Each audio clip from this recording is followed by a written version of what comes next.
Ta-da. Oh, all right. Hey, you know what? We might be on time. Was I late? Was I on time? I think I was on time. We might have been on time. It's Friday Live. Are we building something new or working on something old? I feel obligated to work on something new as, yeah, I'm just going to say the last 2 weeks, I didn't do nothing. I cleaned our Genom 1 week, and then what did I do? I changed a servo. I think in 3 hours I changed a servo. So I haven't seen. Have I seen Spain in there? I don't think I've seen Spain in there. Spain is the guy that keeps me on time, and we got guys. We got to be on time today. So 3:30 Pacific. We got to have it wrapped up. I've been told that I can go to a free hockey game, so I'm gonna go watch the Coachella Valley Firebirds. I feel like we were just watching hockey, and now it's hockey again, I guess. So I've got it once again. You you took apart a truck last week. Nothing put back together. That sounds right. That sounds right.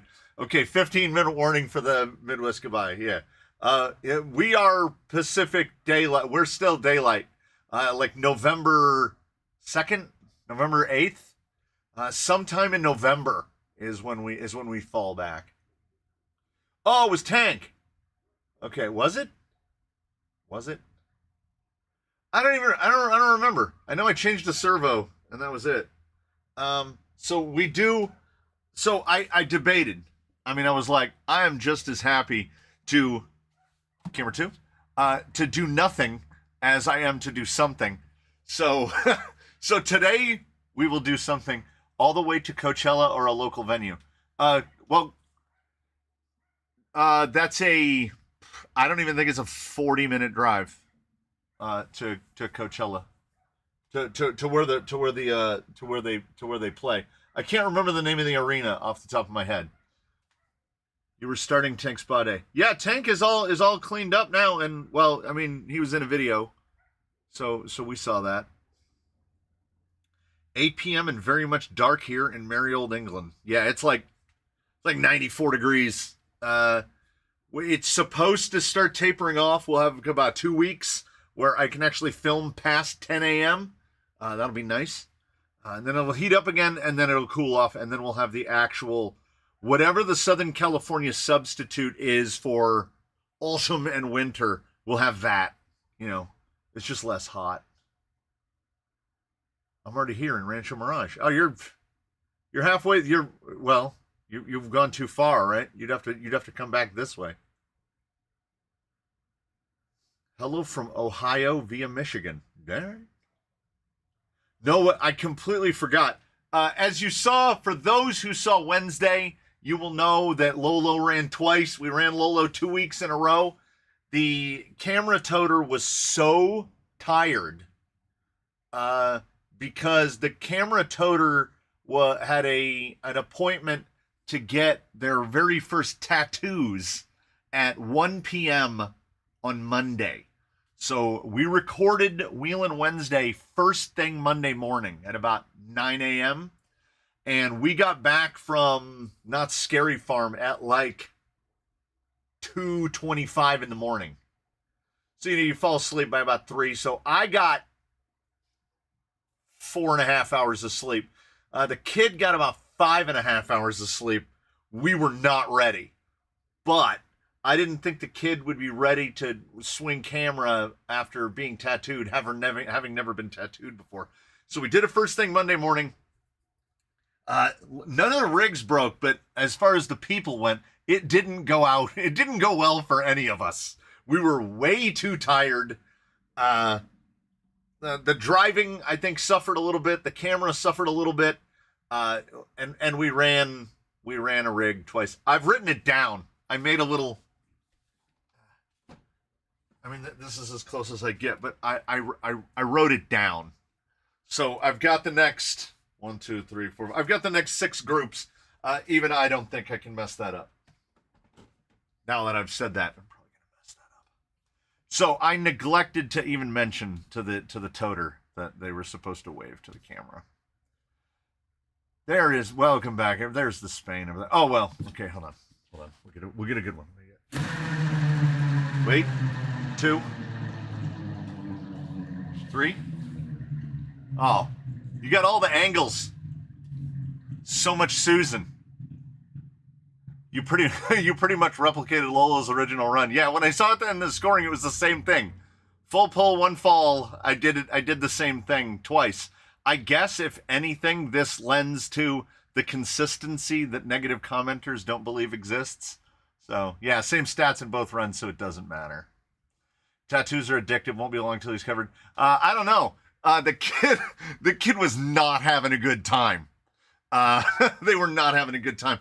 When they stood up off the table, they got super lightheaded, and I kid you not, their lips turned the same color as the rest of their face.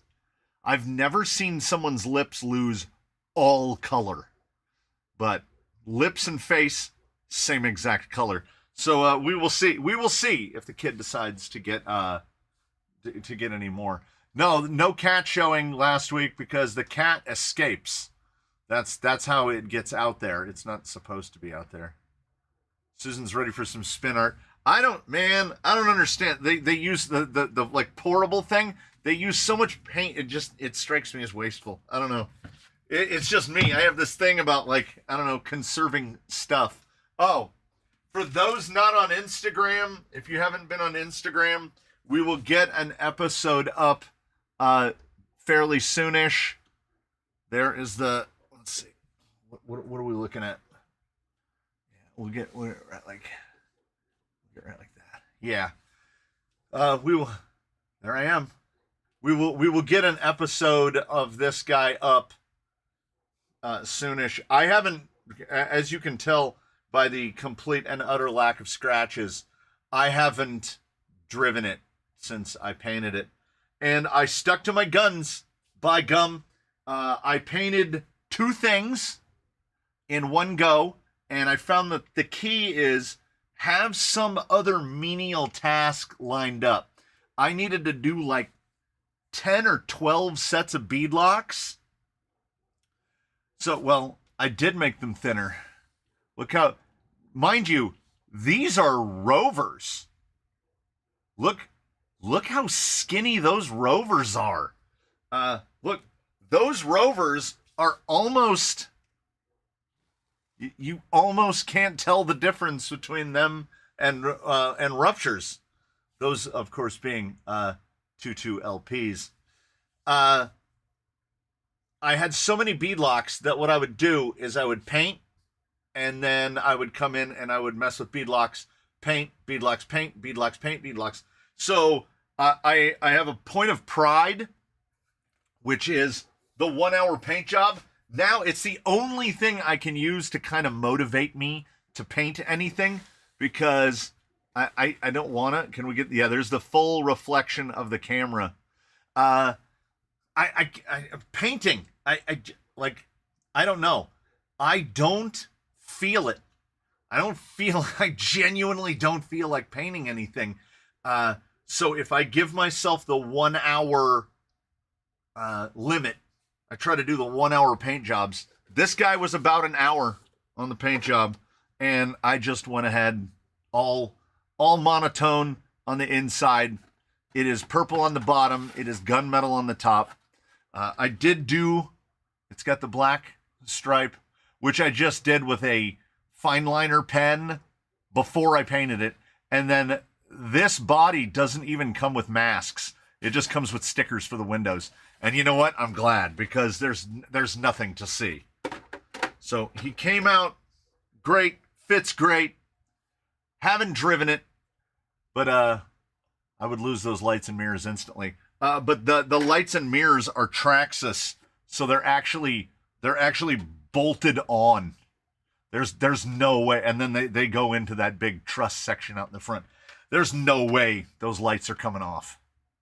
And take it from a guy who has broken off almost every mirror. We still have a couple left, but most of the mirrors are gone. So in the spirit of things that only have giant tires. Wait. I want to see. Can we make camera 2 jump up in the air and or knock camera 2 over? Yeah, that was a good jump. We got a good jump there. Brought me a cutter. Ooh. What's in? Come on. 7 with me. 7 with me. What's in the box? RPP hobby, that's no hint. What's in the box? Yes, it is the ELE, the Eliminator, because it's the Elimullet.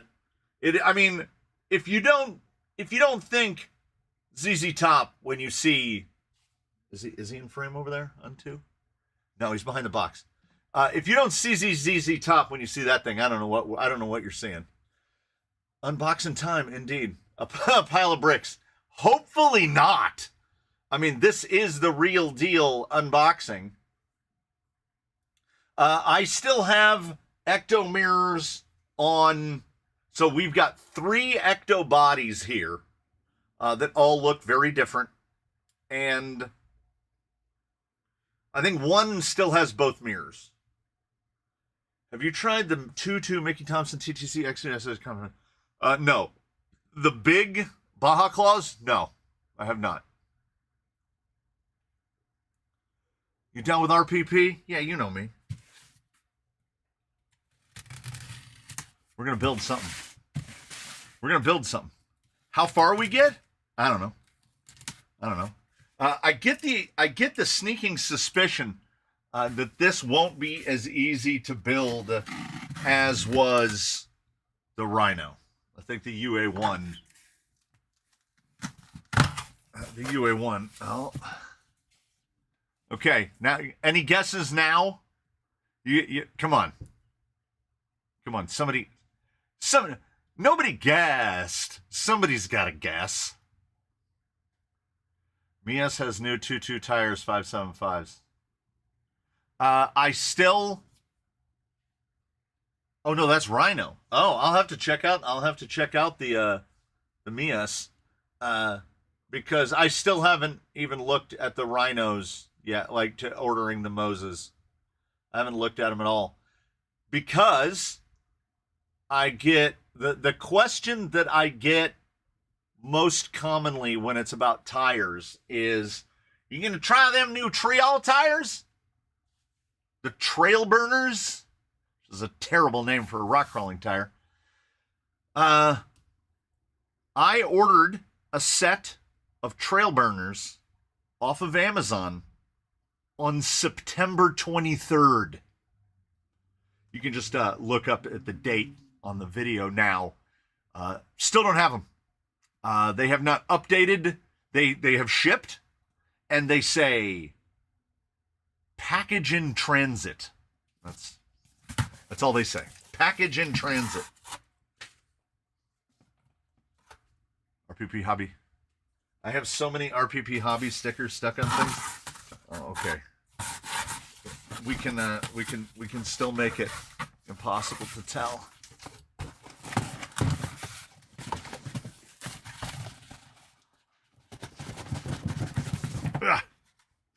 Yeah, I love a Gmade. Oh, wait. There you go. If you thought you saw, you didn't see.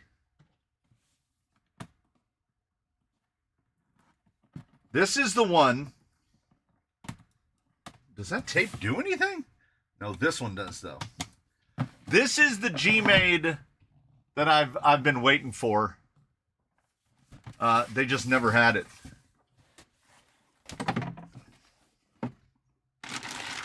This is, oh my God. Okay, I'm going to start off by saying, for a bag of nothing but plastic, this is extraordinarily heavy. If you see that part, some of you will already know what it is. Some of you will already know.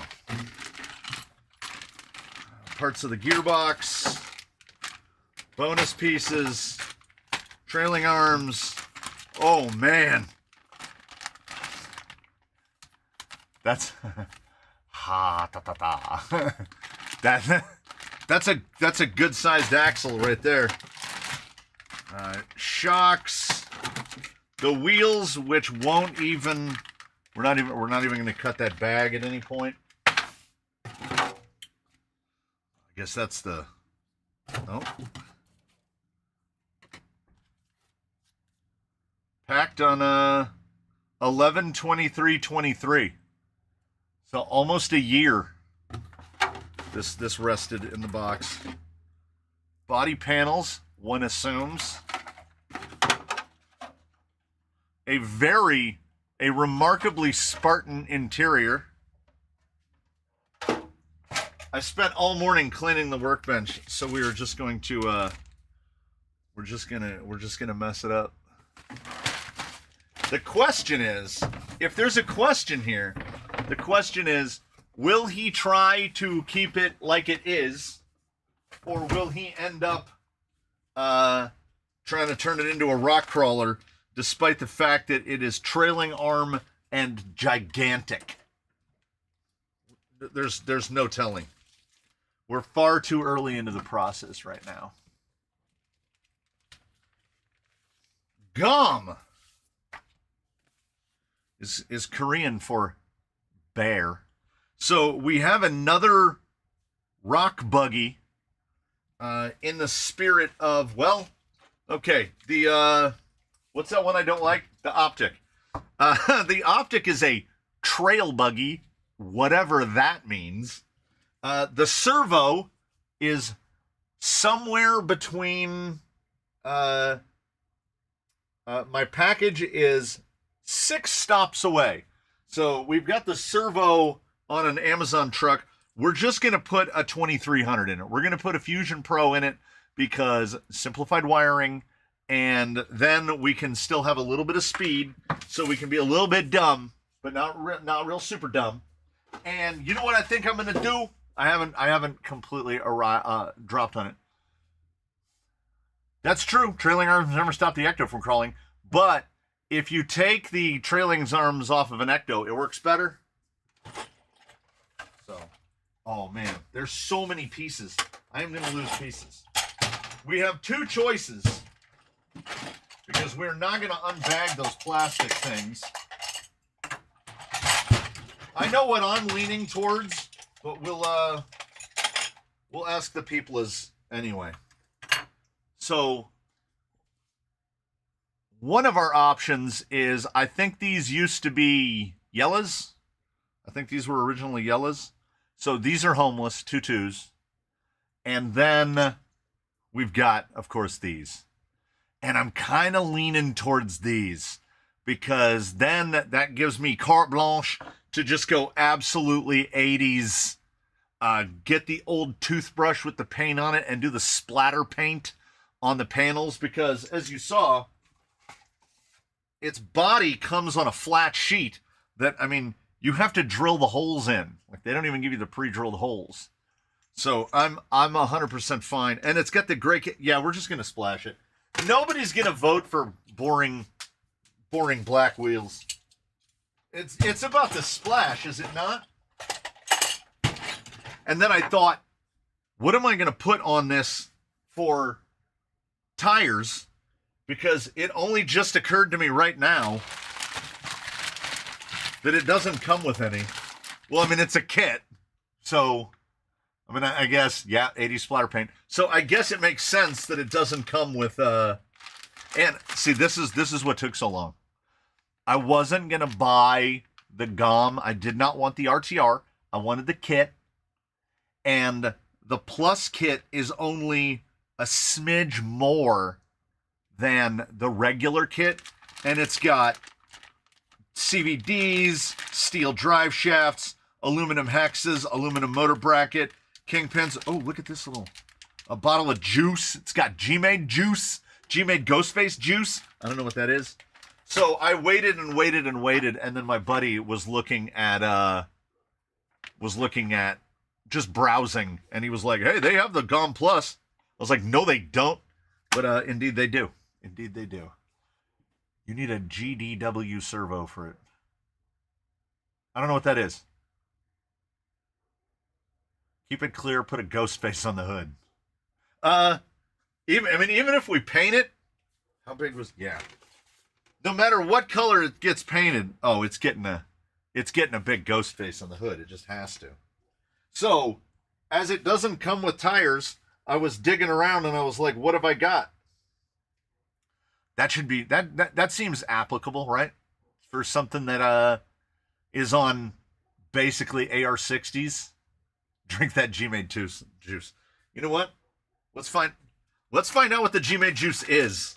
I'm assuming it's shock oil. Like, why wouldn't it be shock oil?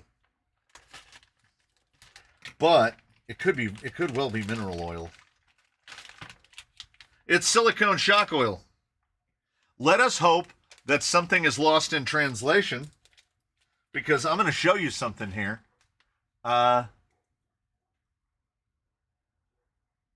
'Boy, I hope not. 100% pure 50 milliliter. Let us seriously hope that that's 450 CST. Yeah, it's definitely not 450 weight, which would be quite high in the CST. That would be 9,000, around the 9,000 range. Probably a little too heavy for anything. Does it have straight axles or portals? It definitely has straight axles. Ghost face and a Wu-Tang sticker. Oh, Wu-Tang is for the children. We might have to, I might have to get the cricket cutting out some Wu-Tang. So, this thing also, by the way, on the GOM, it is going to have an overwrought, horrendously complicated gearbox. I'm sure of it, because that's how Gmade works. And beyond that, it has got 2-speed and dig. So, why not? Of course, the first thing that we get to do is build the axles.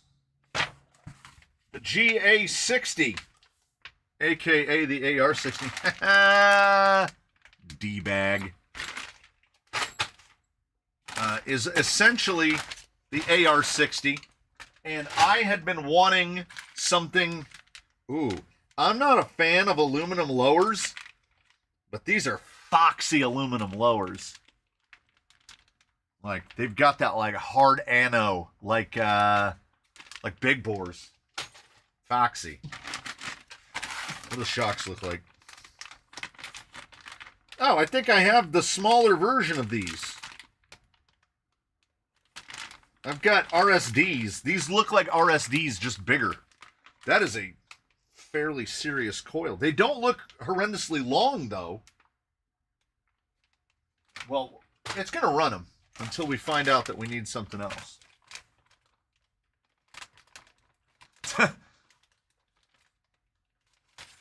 Two-speed and dig is going to be an interesting box, and big and complicated. You're forgetting one thing to factor in, which is Gmade. Look at these. Look at these boys. Yeah, it's definitely going to need something Pro X-y. And if you'll recall back to the quick view, which I can only narrowly recall, I really liked the Pro X. Like, they were fun. They just weren't nearly as good as what was on the vehicle. So, if we have something that's kind of in between, and by the way, this thing costs over $100 less than a optic. So I'm not saying that I'm campaigning for the GOM. I'm just saying that, I mean, I haven't built this yet, though I kind of have. It's a Gmade, and I've built Gmades. This thing is going to have to be abjectly terrible for me to not prefer it over an optic. Just because I wanted something with big, I mean, we're going to have 2 rigs on RB14s, but I missed out on the crawler area the crawler era populated by the AR-60. So there's no way this thing is 10th scale. It's going to be absolutely gargantuan. It's basically 8th scale. This is definitely, and it came from the live stream, and also like I don't know how much I'm gonna have to do outside of what the instruction manual tells me to do in order to get this thing put together. We're just building basically. I know that it is semi hypocritical that I react physically when somebody says, check out my new build. And it's like a bone stock insert vehicle here that they've put wheels on. You know, that's like not even a kit. Like, I mean, I guess technically they're all builds, even if you don't build them. But to me, this is just an assembly. I'm just assembling. I'm taking parts and I'm putting them together. And add it to the list. I mean, it might just be panels, but add it to the list of another thing that I'm going to have to paint. And I am really, really having a hard time motivating myself to paint things. The only thing stopping the old couvert from being given away is I don't know. I don't feel the paint job in it. I don't feel it yet. Of course, I have... It's well into the double digits, bodies and hard bodies and Lexan bodies that need to be painted. And I don't know. It's something akin to options overload, where I just go, well, I could do that one, or I could do that one, or I could do nothing. And then I tend to opt for nothing. Now, point back in, if we're going to do optic versus GOM all day, and we may well, point solidly back into optic territory, in that when it came out, I went, eh, and then the aftermarket parts were out for it before you could blink. Oh, that is for the other guy. How modified does it need to qualify as a build? Once I start, like, as soon as something needs to be fabricated, it's definitely falling towards build. Let's hope these don't look too bad. I mean, it's powder metal, but they are big. They're really big. And aside from very slow shipping, there's really no problem getting parts directly from Gmade. I've ordered directly from them a couple times before, from Junfak in Korea. They ship quick. They don't charge you exorbitantly for shipping. It's just a bummer that, like, when you have parts like this, it pops into your head, what if you shear one of those off? Yeah, well, then that rig's down for a couple weeks while we wait for parts to get here from Korea. I wish there were more domestic support. They're just, boy, is there not.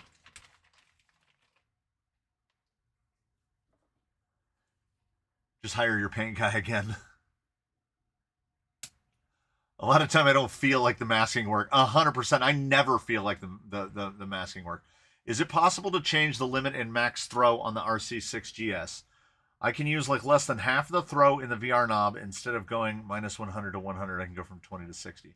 Yes, you can. I believe you can just set the endpoints or that. Oh, no, it would be Expo. Expo. Set the Expo for that channel. You could be able to, I think you can set it down to like 50%. Or will that be the opposite? Will that make it throw 50% either way? What? See, because I'm guessing that Mr. Spain is asking about using it for four-wheel steer. And now I rescind my previous answer because I need to look into that myself, because on my four-wheel steer rigs, I feel as well like I have to turn the wheel as too far.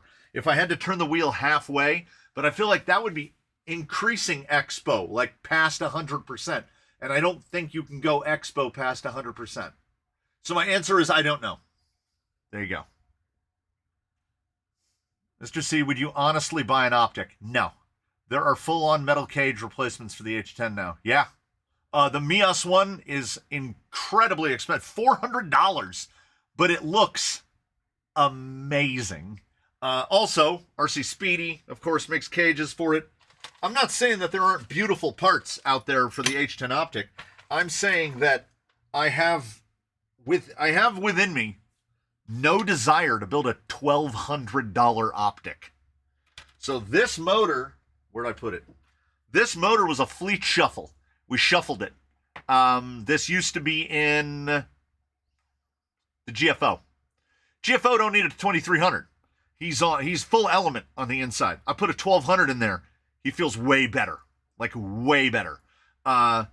This is definitely a better suitable partner for the Pro. The wheels were already here. They were intended to go on... Oh, we should be able to see them now. They were intended to go on that guy. And then once I just mocked up, held one of those gunmetals up there, I was like, oh no, those are the wheels. So those were already here. The Pro X have been here since the test. So the investment in this GOM was the cost of the kit.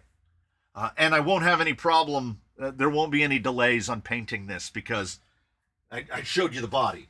It's like I can get behind painting these. They're literally just flat. No masking. We're gonna do some splattery paint. Oh, there's like seals. I don't know what the seals would be for. I haven't read ahead. I'm just pulling things out of their bags at this point. I'm not in too much of a hurry. And then the steering endpoints. I know that there should be a way to adjust that throw on the VR knob. I've just never done it. I've never done it. And I should. I'm always afraid that powdered metal will revert back to its native stage. And on top of that, Gmades and Elements are the only ones that I've broken. I broke the rear in Buffalo Bill twice. And I think it was a mesh issue, so I re-shimmed it, and he's been fine ever since. These look appropriately beefy, and they don't have that grayish color to them. They're much brighter. So I don't know what that means. I just know that when they're the brighter metal like this, they tend to be a little bit more robust. Also, the teeth are enormous, so that will also help. Elements fail because the teeth are so small on the gears. How about combining the splatter with the dish soap lines? We'll do it all. We'll do it all. You have way more experience with me than Radio Link. Could you check? Yeah, I absolutely will. Expo is exponential and puts a curve in the trigger response. E.g., you give 25% at half trigger pull. Right. But can Expo go the other way? Like, can you make it go past 100%? Because we'll just grab baselines. Okay. So when the VR knob is kind of centered right here, it does not have a huge throw. The throw is about 180. It's a 180 throw. But we would like the throw to be about half of that. So how can Expo make that throw shorter, but still be the 100% throw? You see what I'm saying? Like you get full end point, but the knob travels less. And that is the question that I don't have the answer to. I genuinely do not know. Does it come with 2.2s? Yeah, absolutely. But just rims. And them being plastic, they are very heavy. Like they are notably heavy. The G-Bag. But we definitely, I mean, maybe if you were bouncing, you do some glue-ons. I don't do glue-ons. That is wild how long that, like, yeah, so a rift axle, that is a rift axle. So a rift axle is actually a little bit longer than an AR-60, or in this case a GA-60. Also, look at the chordal difference there. That's probably 50% bigger. We'll see. We'll see if somebody's going to break something in the dumbest possible way. He has 2 thumbs. Looks like this guy. Hopefully it's just so big we won't be able to get it bound up anywhere. I will give it some bonus points, though, in that... That can't be right. That can't be right. That's so long.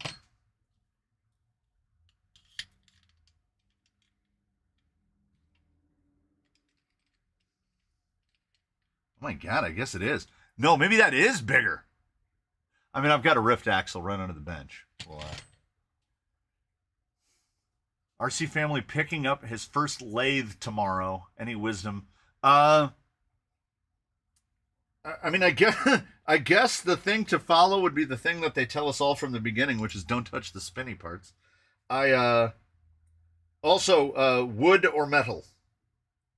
How am I supposed to do that? Oh, Gmade. Gmade. Okay, so you've got a keyed shaft that goes into the gear. This is some real Gmade stuff. This goes up in here, and if you'll see, it's in a recess in the gear. How, like the teeth come up past it. How am I supposed to get an E-clip down there? Gmade, what are you doing to me? Gmade does some absolutely wild stuff. Some weird and wild stuff. I didn't even look at the book. I just started cutting bags open.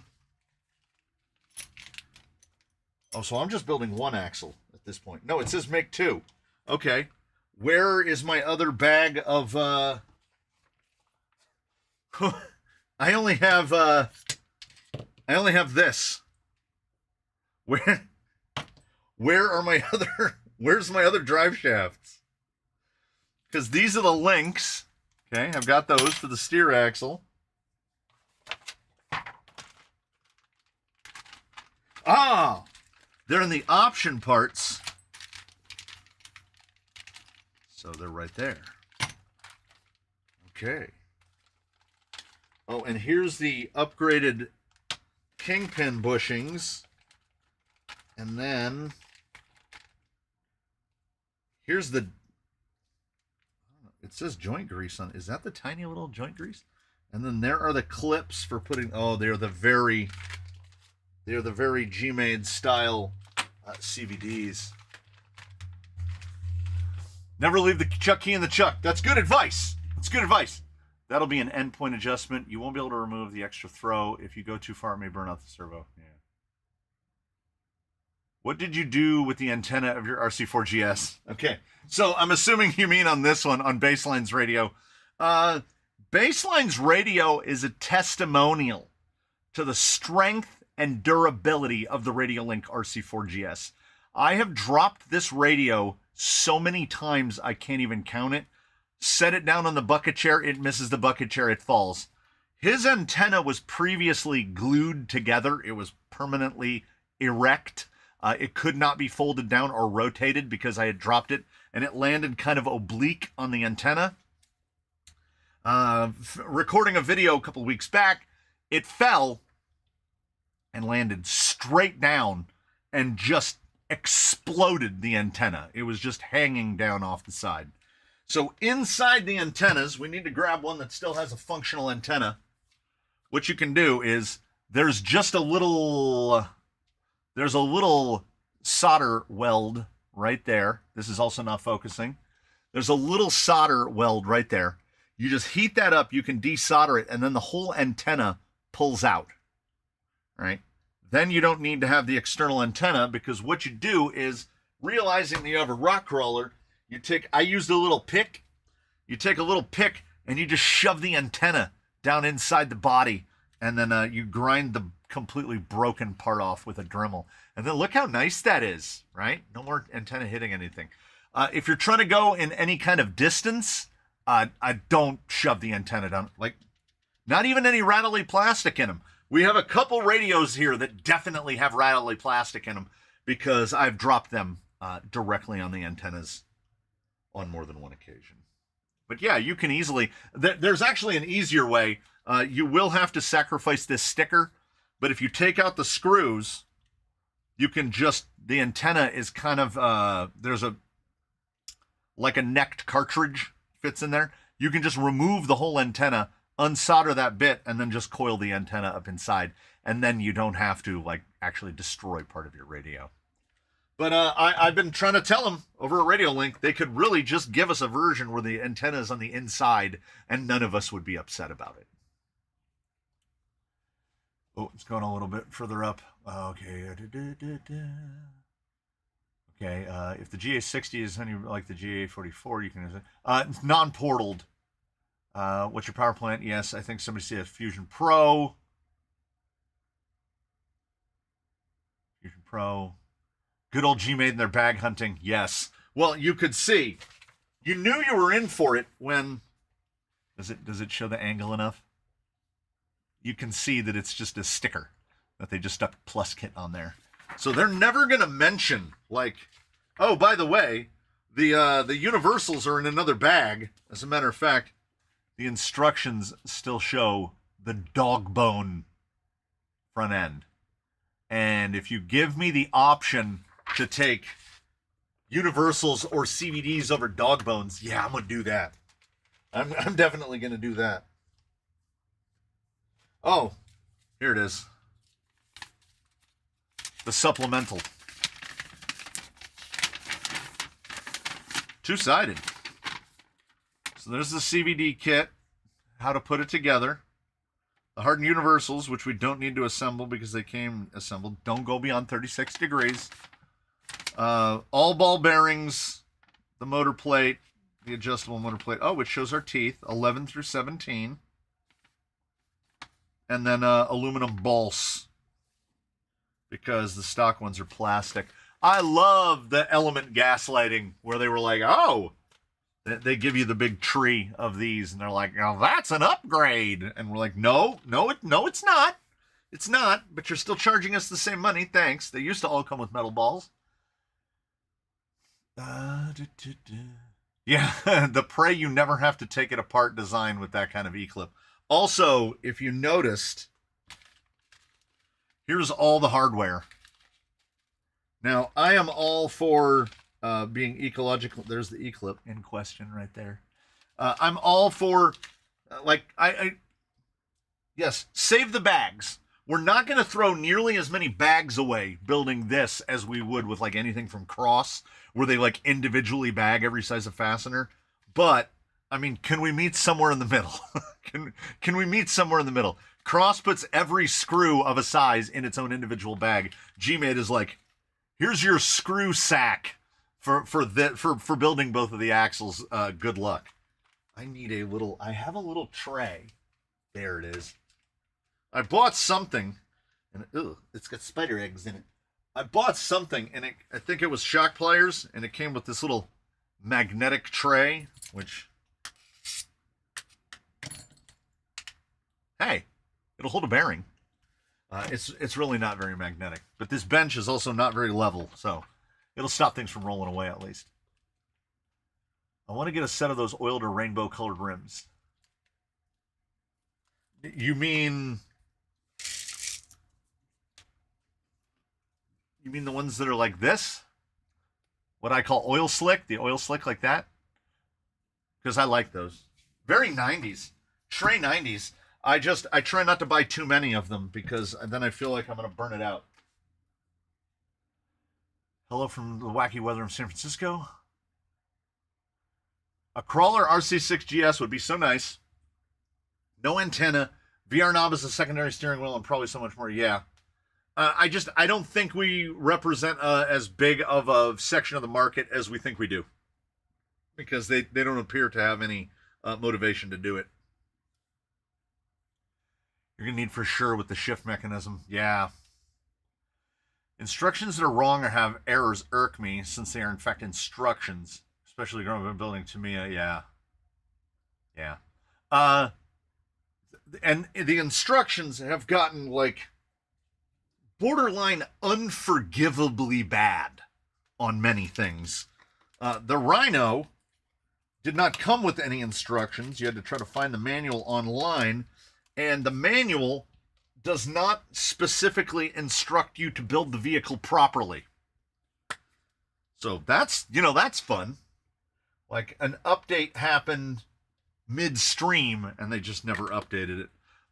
Vanquish had an incorrect step in one of the Phoenix manuals that is probably still being printed in the manuals now.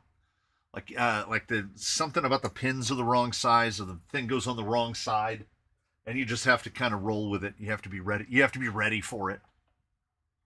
Uninstall clips while sitting on the floor so they can't fall as far. Yeah, that's true. I mean, the GSO2 kit from years ago did have all the hardware in their own bags by size type, but not associated to any particular step in the manual. That's beautiful. That's beautiful. Every single person in this world that has manipulated those E-clips has sent one to Mars. 100%. 100%. When are you going to finish 46, start 47 through 50? 46 is basically mostly done. There's not a lot left. Although I say that it having been driven one time, I need fingies already. It's the only way I can grab anything. Because, okay, there's one. Put that in that cap so I don't lose it.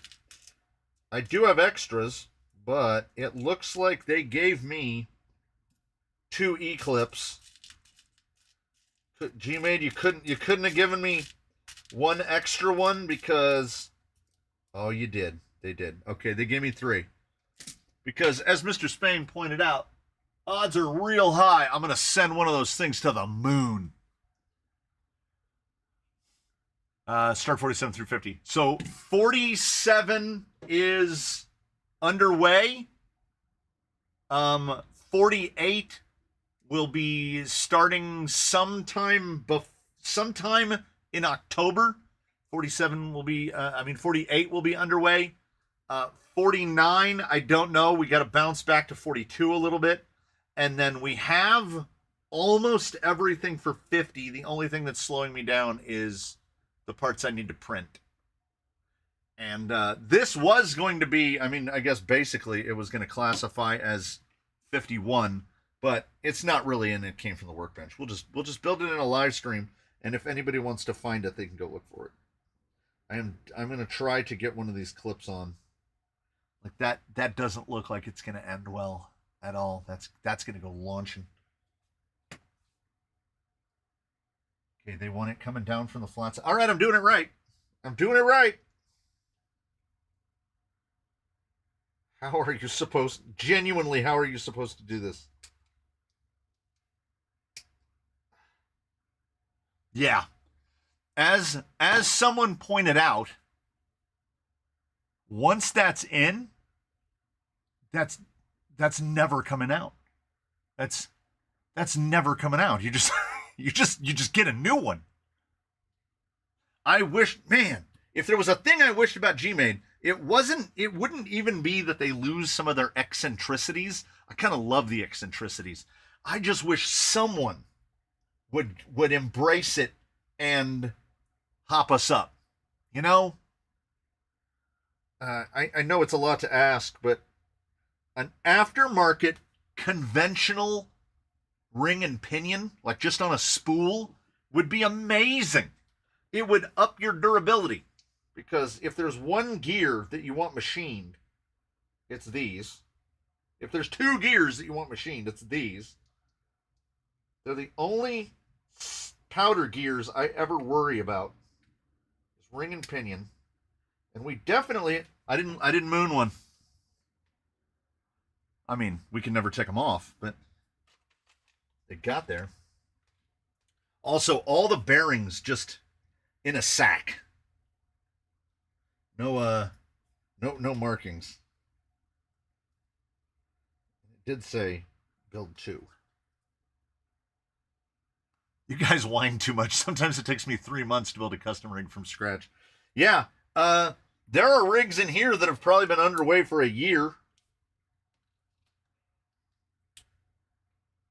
Well, that's all right. Let me. We need to go on board. Come on board with me for a little bit more Gmade. 2 will show this the best. Okay. So I grabbed one of the 5x11s. Here's the carrier. You go like this. All right. Did that show accurately?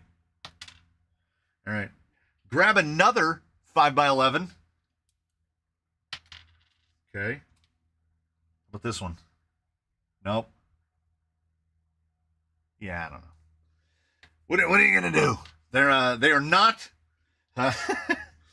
Luckily, it looks like nothing but 10x15x4s and 5x11x4s. So if you're considering a GOM or any other Gmade, maybe avid that. Maybe order yourself some bearings because they go with the double metal shielded, which is not optimal as far as I'm concerned.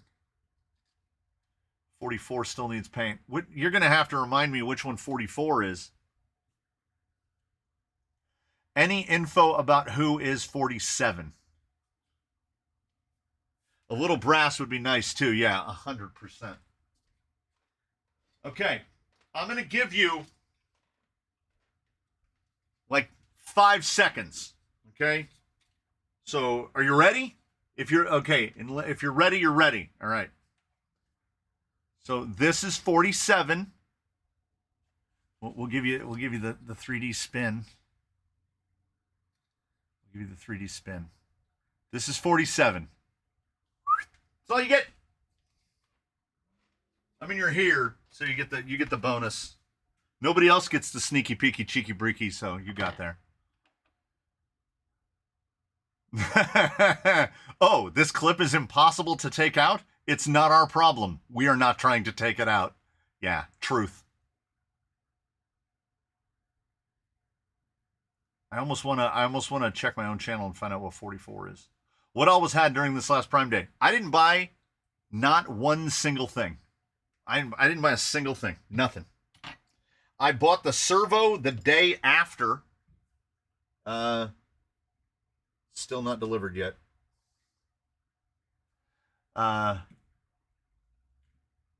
So, I mean, I probably could have saved a couple bucks. I just ordered a 45 kg because I kind of had this dim recollection that this thing was servo and axle. 45 kg, maybe not enough, but I can plop a 45 kg into anything else in the future without worry. So, yeah, all the Flash hobbies were on sale, but they weren't on sale like hugely. It was about last time I bought a 60 kg, the price on Prime Day was about $6 less. The Radio Links RC4s and RC6s were on sale, but again, it was about the same thing, about $6 cheaper. And I've got one of each under the bench, so I didn't have any urgent motivation to buy an RC4 or an RC6. I'm piling stuff up on the manual. That's not good. 2x8 wrench bolt. I need 8 of them. 3, 4, 5,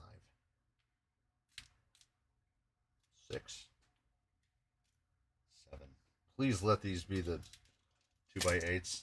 I didn't. Yes. All right, we're good. Yeah, 2mm bolts for diffs. I mean, obviously it works, but I feel like it's a big question mark hovering over our heads.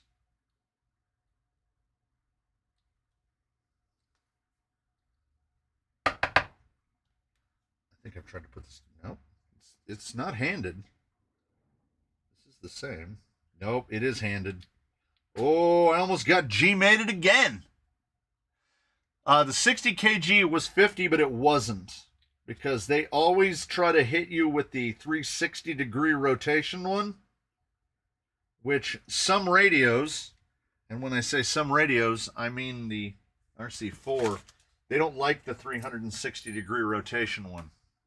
I learned this by buying one and having it not work. So you end up having to buy the $60 one. I was just hoping the 50 kgs would be on sale because they're usually about 10 bucks cheaper anyway. But I didn't manage to find one, so I didn't get one. And now, I of course regret it because I could use a 50 more than the 45. Are those axle bridges plastic? Yes, they are. I haven't looked on Gmade. I mean, you know how it works. You know how it works around here. Once this thing is assembled, I'm gonna go right to Junfak and see what they've got. Like what can I get? I'm sure they make an alloy truss. Though, no, I'm sure they make an alloy truss. I was gonna say it seems pretty beefy, but it actually seems plastic. Who's the best shower here?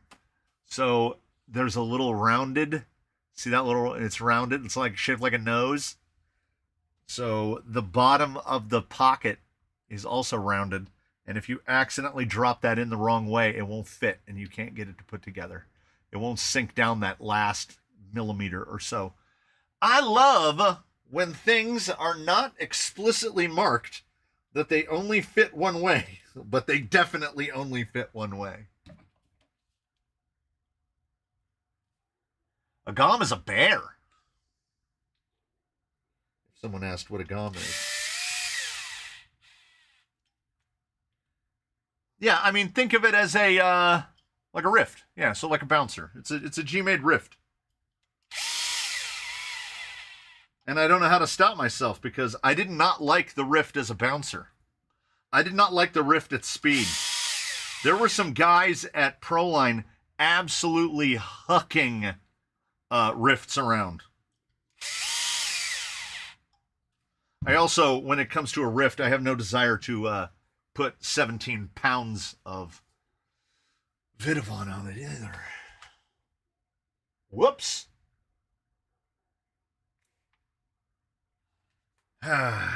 Remember when I pointed these out? Yeah, we're doing that thing. We ain't rushing. Everybody rushing.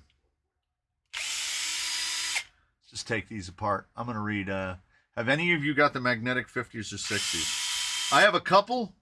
I have a couple of the magnetic 60s. When those go on proper sale and they get down to like $60, I always make sure to buy one of the magnetic 60s.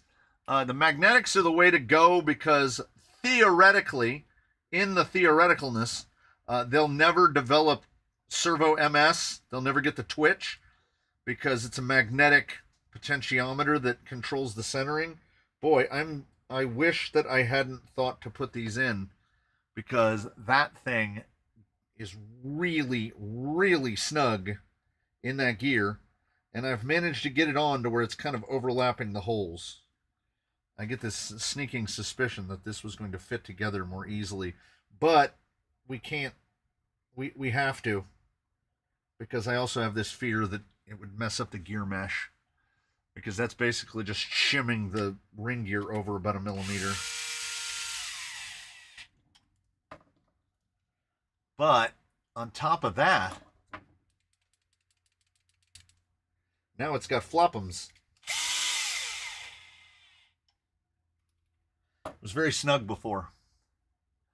Gom equals bear, and bomb equals tiger. Hey! You unintentionally learn something every day. No, it's Anna. It is live all the way around. Same axle. So nice. Let's do it the 4th time. I think you can get aluminum stuff off Gmade website for the GA60. I would assume so. The GOM has been around for a hot minute, seeing as everything else that's that's AR60 based is basically gone. And I would like to say that everything old becomes new again, but manufacturers are moving so strongly and so heavily towards making everything tiny. They want a tiny version of everything. Occasionally, some stuff gets a big version and a tiny version. Did anyone get their email from Traxxas inviting them to pre-order their 2S Max? Tiny Emax? So, what's the over-under on the tiny scale Max? Like, before we see a... What is Traxxas like? 16th scale? When do we see a 16th max? I would love to see RoboKitty on SCX6 tires and wheels. It's a shame they're so expensive. That is why you have not seen RoboKitty on SCX6 tires and wheels. I was just going to put tusks on it because I have this Pokemon-like Ash Ketchum desire to catch them all. So I was going to order a set of tusks for SCX6 and then order the cheapest set of alloy beadlocks I could find for SCX6. And then, of course, have to get hexes as well. And it would have been about $200, but $220. And it was like, no. It was under $100. So twice as expensive to put the bigger size on. They are 7 inches tall, which is a motivator, but I couldn't make myself do it.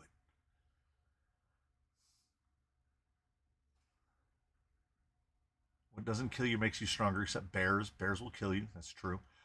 When the GOM came out with the CVTs, it came with were horrible. I swapped mine to AR-60s very quickly, though they're a bit narrower. Mind you, this is before the Rift was even released. Yeah, these just look like normal. These look like CVDs. Where's the barrels? Where's the barrels? That's the part I haven't seen yet. Nope. There they are. Yeah, Gmade bag hunting. So the CVDs come in at least 3 bags, none of which are marked. Gmade bear, Gmade tiger, Gmade spider.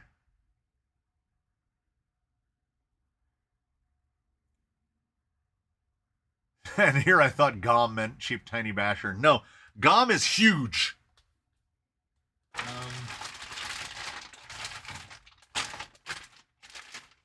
We're gonna go out of order and open a piece.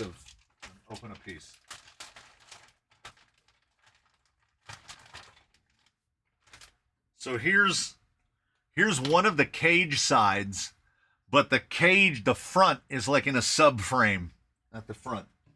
So that would come out about there. So that's about how long a GOM is. And I mean, it runs full size. Any excuse to, well, I mean, there's the interior. So any excuse to run a full size too. Traxxas needs a bouncer. Isn't it amazing that Traxxas doesn't have one? Don't you think that they would have just modded something into something else? Like figure out how to make the Summit Trail Edition. Put some trailing arms on it or something and make a bouncer out of it? Gear grease. Oh, do I mount those? Yes, 3x10s. 3x10 with what kind of head? Socket head.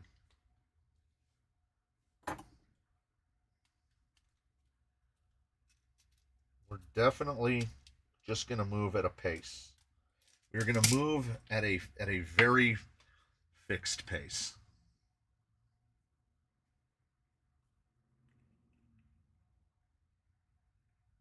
And finally, a rig where I don't mind at all that the whole thing is going to be socket caps. Matter of fact, I see a couple buttons in there. If I can replace those buttons with socket caps, I'll do it. It'll be a slash on Yeti tires, yeah. Is it all Phillips screws? No. No, this guy is definitely hex all the way through.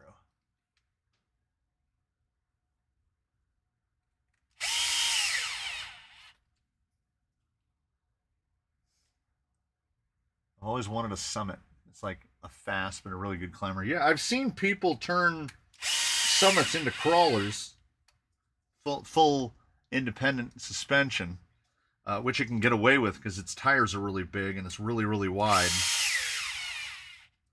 I mean, it'd probably get out-climbed by most, by most anything, but it'd be fun.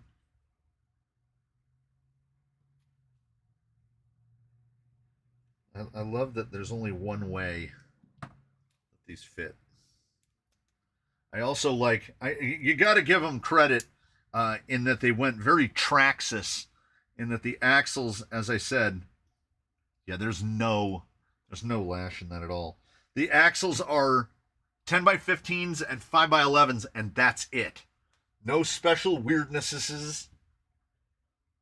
3x8 round head wrench bolt, and then 2x8 to attach the cover. So we got to find, I'm just leaving this over here.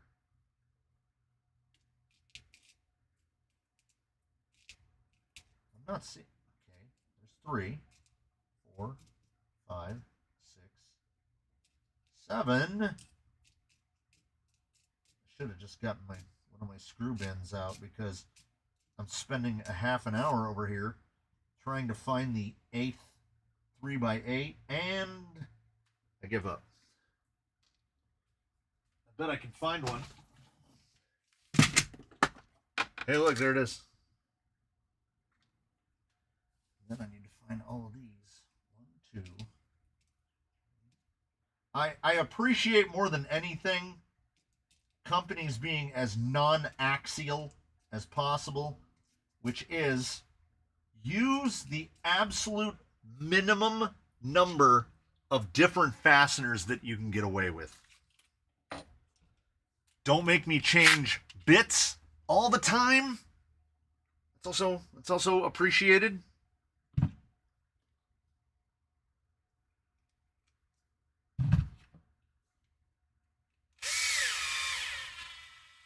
Yeah, this is quite literally, it's just the GA44 but bigger. Like everything, the screw sizes, everything, it's all the same. Which I'm fine. It's fine. The only problem I had was that rear, which I think was out of shim.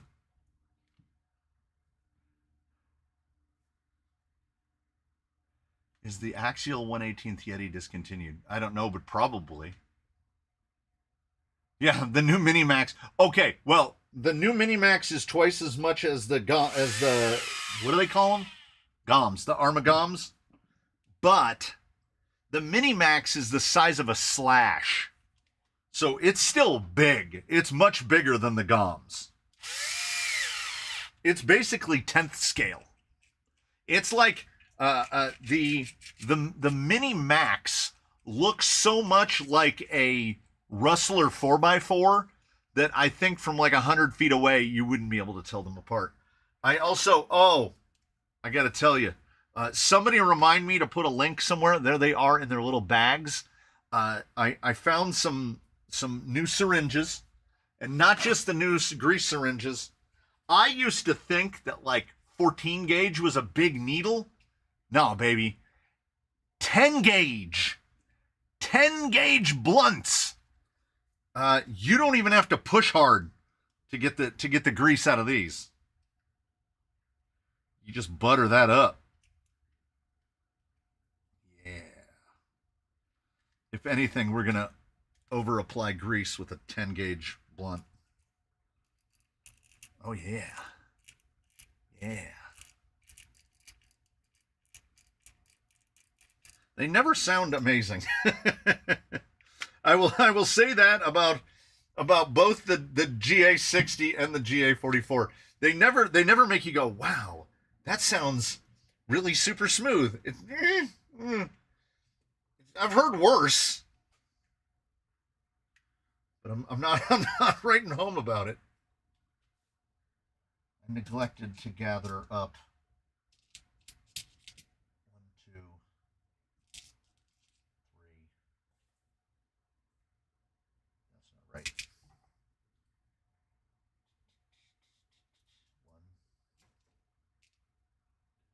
1, 2, 3.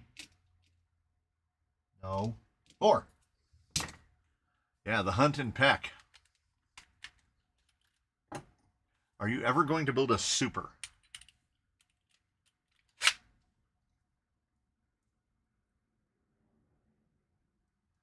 Red Cat just came out with a mini volcano. Everything mini. Let's mini it all. Mini the world.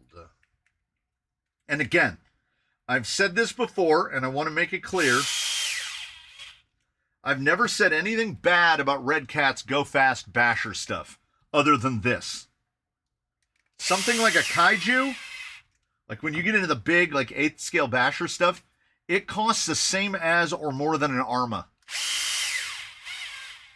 So my question is, why would you? Like, well, what is the motivator to get somebody to go buy a kaiju over a Kraton? Because, as far as I'm concerned, Arma has established what it does. There's a Kraton hanging on a hook right over there because of a stupid YouTube video where a kid was hucking one at the skate park and jumping it into the trees, and it would just drive away every time. Some of the gnarliest landings you've ever seen just drives away like nothing happened.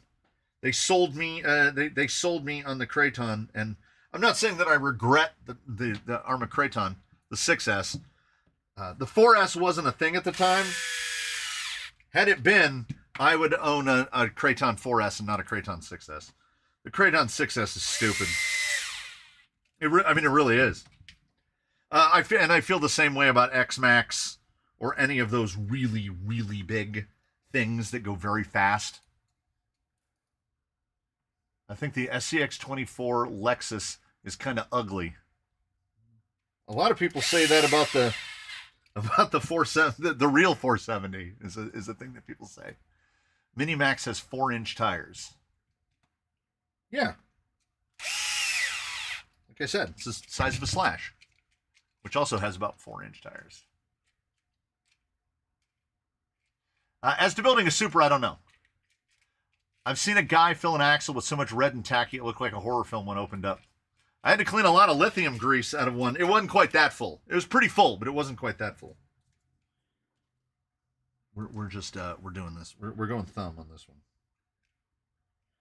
I went out to the course to record a video yesterday, and instead waited around in the pond for about 2 hours because the sea plants had conspired together to kill one another. The pond. So I built a little dripper system using a drip line and a little petcock valve, so I can turn it down to where it's like just a little water dribbler. Hey, old folk, remember when you could go to an ice cream shop and they would have that little trough with water sprizzling into it, either for the scoops or whatever else they did with that little trough of constantly running water? I basically built that. There's a little 1/4-inch line, and it just has water. Just a little sprizz of water going in, which stops the pond from sinking down to the water getting below the level. And one of the plants that lives in the pond got its leaf under the little sprizzle of water and diverted it out of the pond. So I go out there, and the pond is all the way down to the bottom because they've diverted all the water out of the pond. So I go on a hacking spree, and I hack up a bunch of plants, and I start to get it put back together, and I come out the next morning, and the pond is empty again because that giant water plant that is in the stream above the pond has grown its roots all the way up out of the water end of the side and is diverting all of the water out of the stream and into the ground. So I attacked it with a Sawzall, and now my quads are super sore because I was basically squatting for 2 hours. Stupid pond. Have you seen the 1/5 scale Red Cat Vigilante? I saw a video where a guy was doing a test/review of the 5th scale Red Cat right when it first came out. And I kid you not, you can find it on YouTube. I'm sure it's still there. He broke that thing within the first 5 minutes. Like, he jumped it, and when it came down, it was broken. And when I think 5th scale, I think it breaks stuff. It doesn't break itself. Put more grease in it. I don't know. I feel like I put too much grease in things. I need to be kept in check.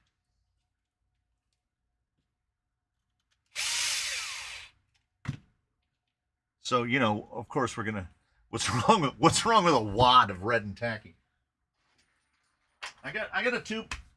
I got a tube. You know, there's red and it just says Aki now, but I got red and tacky. It doesn't stick well enough for me for my level of laziness. I want to not have to deal with it basically ever again. And if you open up something that's been red and tackied, like, you know, let's say 20 hours of usage time, most of it has been slung off the gears by that point.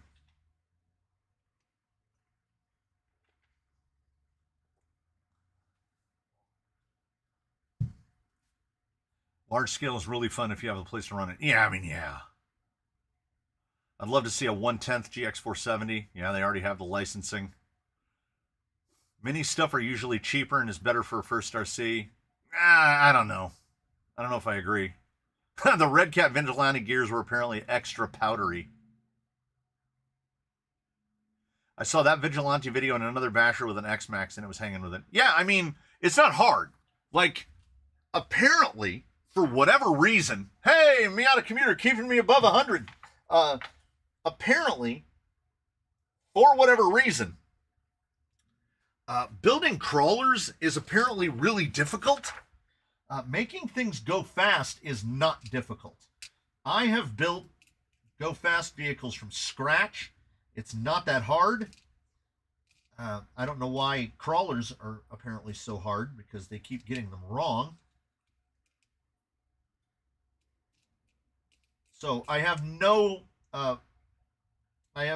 way of refuting, nor would I desire to refute, that I can only find 3 out of 4 of those, that a Red Cat will hang with an X-Max. Now, durability wise, I don't think they cohabitate the same planet, and I would not even classify the X-Max or any of the Traxxas products, even with all the new HD stuff, I wouldn't classify them as the pinnacles of durability. I'm going to hand that off to Arma, which you can do really, really, really stupid things with your Arma and not break it.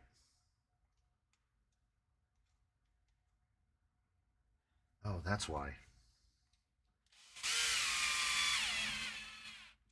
Whenever I put one of those in, I'm like, that's going to stick down into the axle tube, and then it's not going to fit.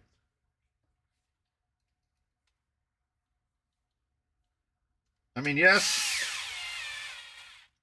we have more than our fair share of tool swapping to build this thing. Sintered gears in a basher is just BS, honestly. Yeah. Honestly ridiculous what current bashers can survive. Yeah, I distinctly recall a time in history not so long ago where running 3S in vehicles, we were just accustomed to basically breaking something every day. Like if we went out to run a couple packs, everybody was going to break something. Whether or not it was going to take you completely out for the day. I mean, I have my porta-tote, my tote box, which I've shown before, and that thing used to be absolutely filled with spare parts. Like I had spare parts for everything, because you never knew. Like certainly A-arms, drive shafts, rod ends, all of it. Now, I went out and drove my... I've never broken anything. I pulled a rod end out on my Kraton. That's the only thing I've ever done to it. I've never broken anything on my Centon. When I took Argenum out into the desert, I carried nothing. I didn't even take a body clip. I learned my lesson from that one. I should at least have a body clip, because now I lost my pin. And then I realized I have another vehicle here. I can't find the pin for that one either. The Phoenix pin, that is. X-Max is widely considered the most durable basher. I mean, you know, for $1,000 it should be. Proline was a good time. I'd do it again. Oh, you sons of bitches. They almost got me. I was like, why can't I find multiple 8s? And it's because I'm just going straight to the bins now. We'll sort out that thing of screws. I'll hit it for the nuts. I was like, why can't I find 4 8s? And it's because this one is a 12. That's a little bit axial. I don't love it. But let's make sure that the trusses have the correct screws in them. That'd probably be a good idea. We are now building the front axle. C-hub caster angle setup. Stock is 10 degrees. And I don't think that we can cheat it much further because of the way the little screws run. Now, there is a warning page in there that's like, it goes like this, not like this. So it's short on the top, and the 2 holes come from the front. Are they marked? Are these marked in any way with LR? No. No, that's just for fun.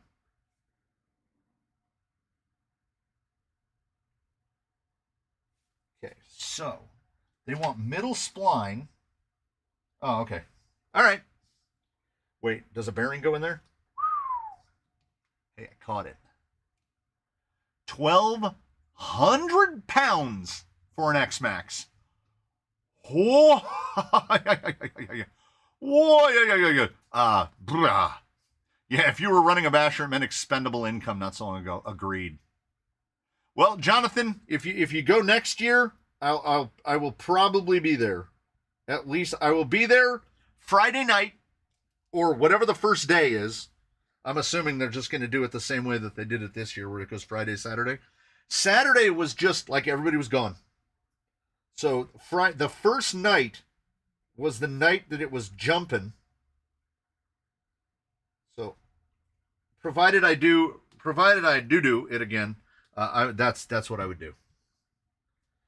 I just go out for the first night, do the night driving, love the night driving, and then go home. Caution. Do not over tighten. Okay. Flush with the front. Flush with the front. You know how hard it is to work on a vehicle and listen to you? I don't. Well, I kind of do, because I'm doing that. I'm creating semi-coherent thoughts with my brain, and I am sometimes presenting them cogently with my mouth. But for the most part, I'm assuming that this just looks like chaos. This is just chaos. But hey, if y'all are working on rigs right now, I love that, because then it's like we're in a time-space slip, and we're having a good time on a Friday afternoon. We're playing with toy cars together. After we play with toy cars, I don't know what y'all doing, but I'm going to go watch a hockey game. It's going to be great. I am going to force my sister-in-law to buy me a hot pretzel again. Even after dinner, I'll still eat a hot pretzel, because I am not classified as human. Let's argue that all RC is the result of expendable income. Yep. I can't argue. My friend jumped his Mohammed Grom at the skate park full speed off the highest bank there and flew 7 feet above the top of it. Filmed this one of my shorts. The one, I'll try to find the link to it. The dude was jumping it off of like a quarter pipe and pinging it off the lights at the top of the light poles. And then it would just like land, boom. And I was like, okay, I don't need that, but now I'm going to buy one. He did that to me. Oh, please tell me I put these on facing the right way. I did. Whew. I tell you. That wasn't nerve-wracking there for a second. I tend to spend any extra money on building scale trail trucks. I find, you know what? So that is grease. Like it's almost two-dimensional grease. You can just make it disappear. We're not going to use that. We use Molly. That's what we use around here.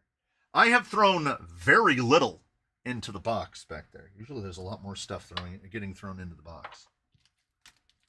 Also, they give us a bunch of clips, but it doesn't look like these are the clip type. It looks like these are the pin retainer type, or the sleeve. And I'm fine with that. I don't even see a groove for the clips. So that's more Gmade stuff.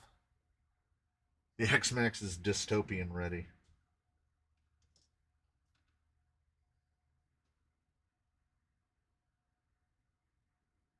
Like I say, I'm sure I've related the story before where I went to, we do have a local hobby town, and a guy came in and he had like made his deposit or whatever and came down to pick up his X-Max and went fully X-Max, full Traxxas. Bought the X-Max, bought the Traxxas dual battery pack thing, which is like, I don't know what is that, $300? Oh, he's back. He's back. We almost had the visitor from last week, but he's headed back up. The charger, the Traxxas ID Peak charger, the whole thing. And they go, yeah. And it was like $1,900. And I was maybe 2 or 3 crawlers in at that point. I didn't have $1,900 invested total. And I was like, well, you know how it is. It's that old Warren Buffett analogy about how if he dropped, how much money would he have to drop in the street to pick it up, and it'd be the same as you picking up a quarter? And they were like $18,000. Yeah, I mean, different things mean different things to different people. So to that guy, I guess 19 hundo didn't really sting. Meanwhile, I had a Vanquish Ultra in my cart for had in my save for later on A-Main for like a year, and couldn't bring myself to spend $800 on a rock crawler, even though, let's be honest about it, every rock crawler in here is probably over $800. Well, not everyone, most, but we have the advantage of not having to spend it all at once. You can trickle that money in. You don't have to pour it in with a bucket. Is the chat on? Yes. Yes. I never do this. Look. Yes.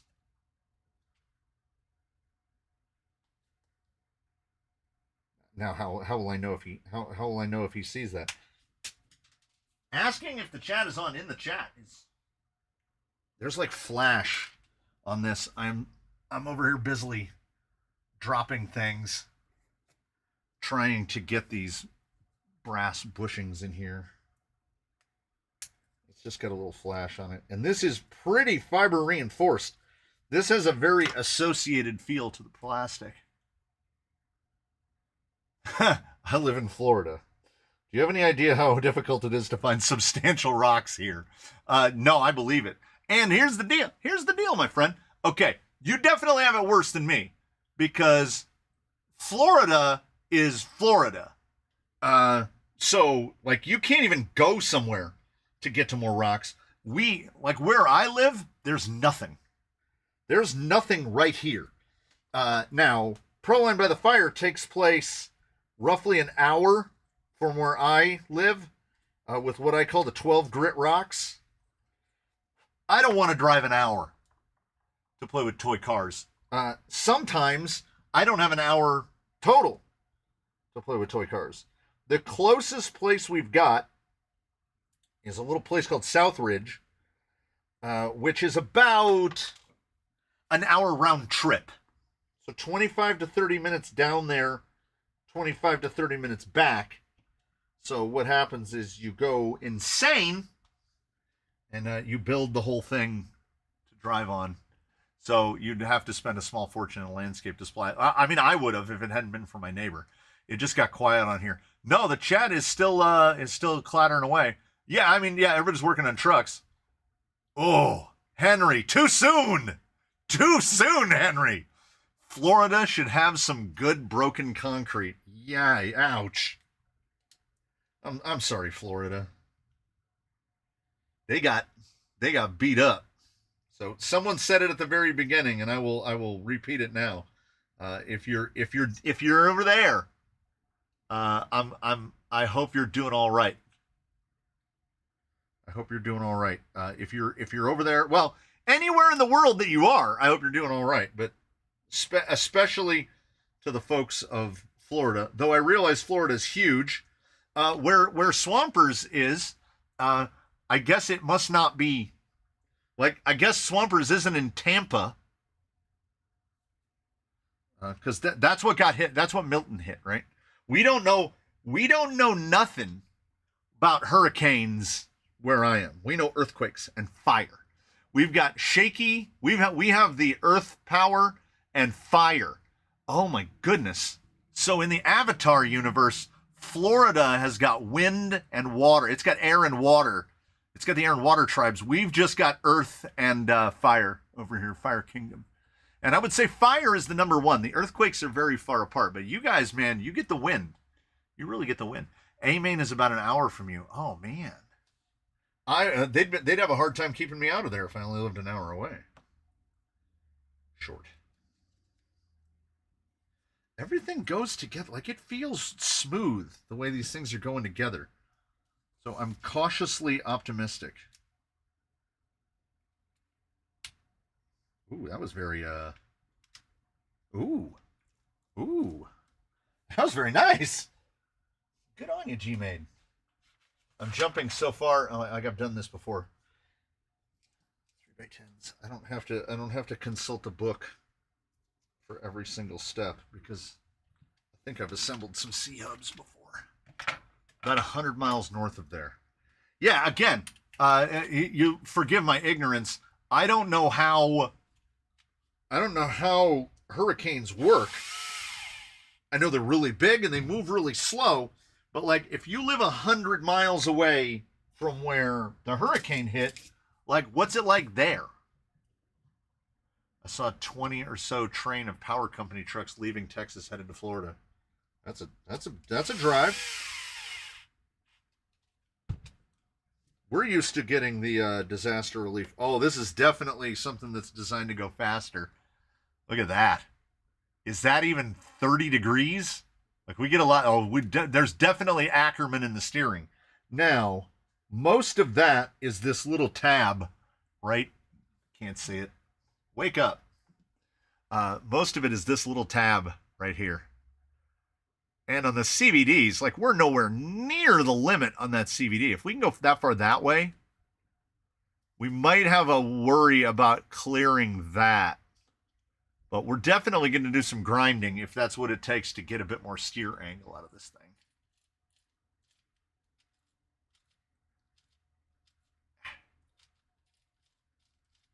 Oh, trying to work there. Oh. Man. Me working in A-Main would be a terrible idea. That would just be all my money. I'd be like, you don't even have to pay me. You could just pay me in store credit because that's where it's all going to get spent anyway.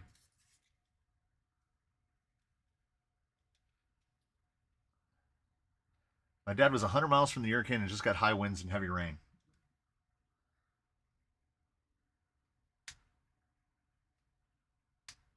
Ooh, nice. I guess that's kind of earthquakey. If you're not right near it, like it doesn't knock the whole state down.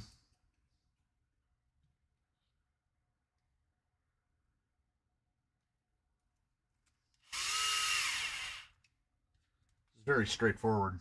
I'm enjoying the straightforwardness of this. What is Ackerman? Ackerman is... It would be easier if the tie rod was installed to show this.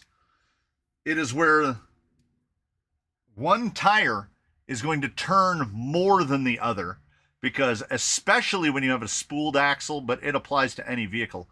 When a vehicle is going around a corner, the outside tire has to travel farther than the inside tire. So you want a different steering angle. You can see this wheel is turned harder so that we're going to try to pivot to to small up the steering circle. That is what I believe is called positive Ackerman, which is the inside tire turns more than the outside tire, or I have that reversed. I'm pretty sure that it is inside turns more than the outside. The Red Cat, the Marksman, and the Wendigo have what is called negative Ackerman, in which the outside tire turns more than the inside tire, which is something only seen on F1 cars. So that makes sense, because F1 cars rely on downforce to do pretty much everything. So if you're going to build a rock crawler, obviously, you would want it to rely on downforce. 3x18. These are easy to find. 4 nylocks.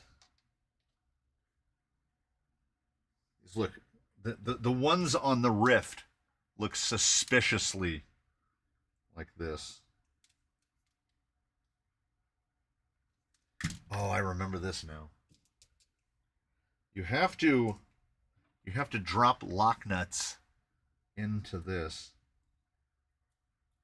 Which is, I mean, you know, in the grand spirit of pluses and minuses, probably better long term to have something thread into a lock nut, but the actual assembly process of it is not particularly enjoyable. There we go. Did he put it on right? Yes. What? What? On the first try?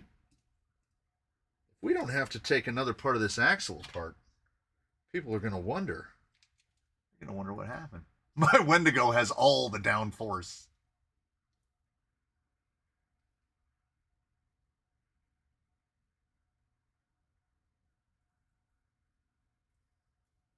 When I found out, I know that question is for a big good-looking fellow as to whether or not he regrets getting his Wendigo.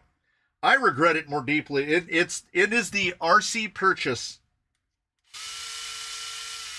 that I regret more than any other I've ever made in my life. Although, no, I take that back. I wouldn't be doing this right now. I'm not going to say the Wendigo is responsible for it exclusively, but I'm going to say it definitely helped.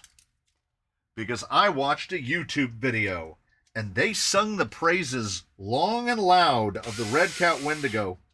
And when I got it, I could not actually believe how bad it was. I couldn't believe it. Now, coming into the hobby after a hiatus, I had no Red Cat knowledge whatsoever. I'd never heard of Red Cat. So I didn't know. And it was so bad that it genuinely made me say, you have to warn the people. You have to warn the people. Is the Wendigo that bad? Worse.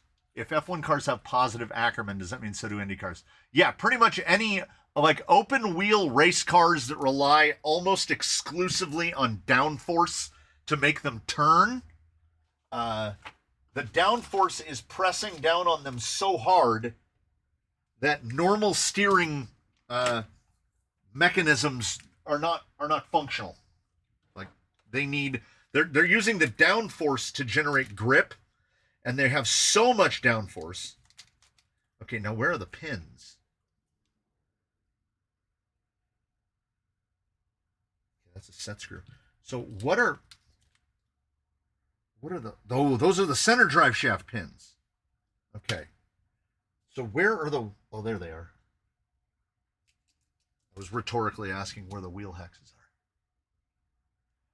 The suspension on the Wendigo and the Marksman, once I found out that the Marksman is just, or let's work it the other way around. The Wendigo is just a Marksman with a faster setup, like motor and ESC setup. That's it. Like they didn't change any geometries or anything. It has the worst bumps. Okay, Brian Massey, there you go. The Wendigo and the Marksman are the exact same vehicle. They just have a different body. different wheels.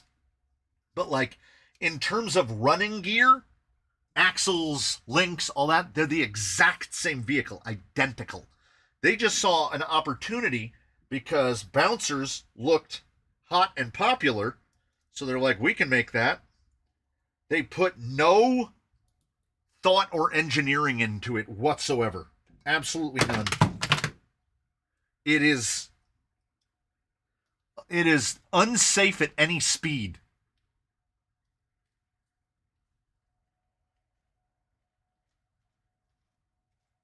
I just watched your part 1 vid of the V1. Is there a part 2? I wish. The Windigo was the only one to sell out during the recent Red Cat sale. That's wild. There are some really unhappy people out there in the world right now because they clearly didn't know. They couldn't have known. What is that thing for? I just saw a panhard mount. Now I'm leafing ahead. Oh, no, that's not it. No, that's not it. Where, at what point do we mount a servo? Okay, so this thing has chassis mounted steering. Yeah, 45 is definitely not. 45 is not going to cut it, but we don't put the... I kid you not, folks. I am currently on page 15 of this manual, and the steering servo goes in step 34 on page 34. We are 19 pages away from a steering servo. Because, I mean, I can't believe I'm seeing it. I can't believe I have to put it on there. Once again, Gmade just doing some absolutely wild stuff. Okay. So these two guys right here, this is the panhard mount. The panhard mount just clamps onto the axle, and what holds it in place is it has a little tab that comes off the back that when you put one of the screws through there, it stops it from rotating. Oh, I mean, I don't want to just come out and say hack bodge, but my goodness, that is... Gmade, that is questionable stuff. And these things are supposed to, like, go fast. And for bonuses, just for funsies, the nuts that hold this part onto the axle are not lock nuts. They're just regular. What's a non-lock nut called? A nut. These are just nuts.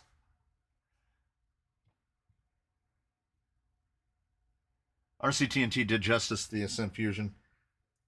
And I don't disagree, but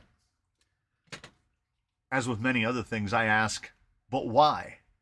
Because the amount of work he went into will indeed salvage a fusion that you already have, but would it not be better to just tell people don't buy the fusion, buy something better, and not have to 3D print a whole bunch of apparatuses to make the thing work correctly? We should not have to be hoop jumping to correct trash can geometry, and I will stand by that. I want to make sure. Okay, so a bearing goes in there. Drive shaft goes in, and then yes, another bearing. So this goes through the bearing. It goes like that. And then another bearing. And then, which way do they want it? Facing in. Don't over tighten. Almost scared myself. Oh, these are very keyed.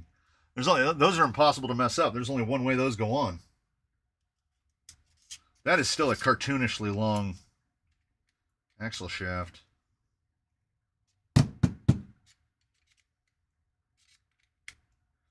Okay, we're having a Vanquish moment here.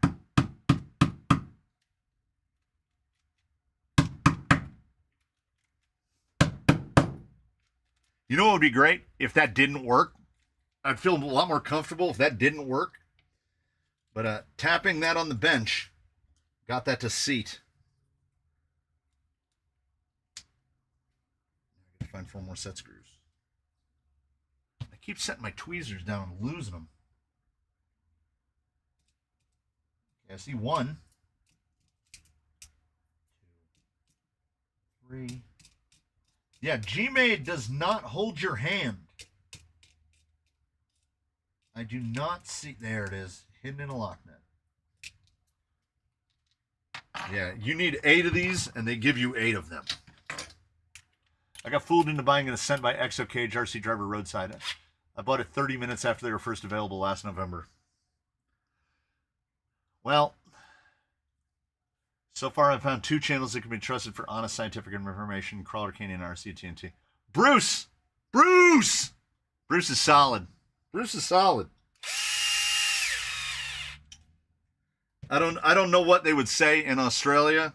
Like he's a good egg. I don't know what they say. He's a solid dude. He's a good chap.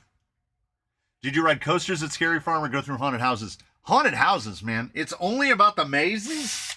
When I see people standing online to get on a roller coaster at an event that's only 6 hours long, that you had to pay like full admission price just to go at night, like I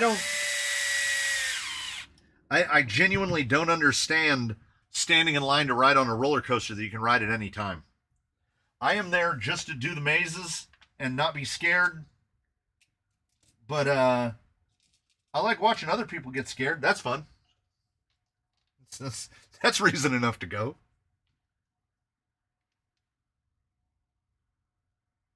It's Jen with CS Research. Would you mind taking this brief questionnaire? Good God.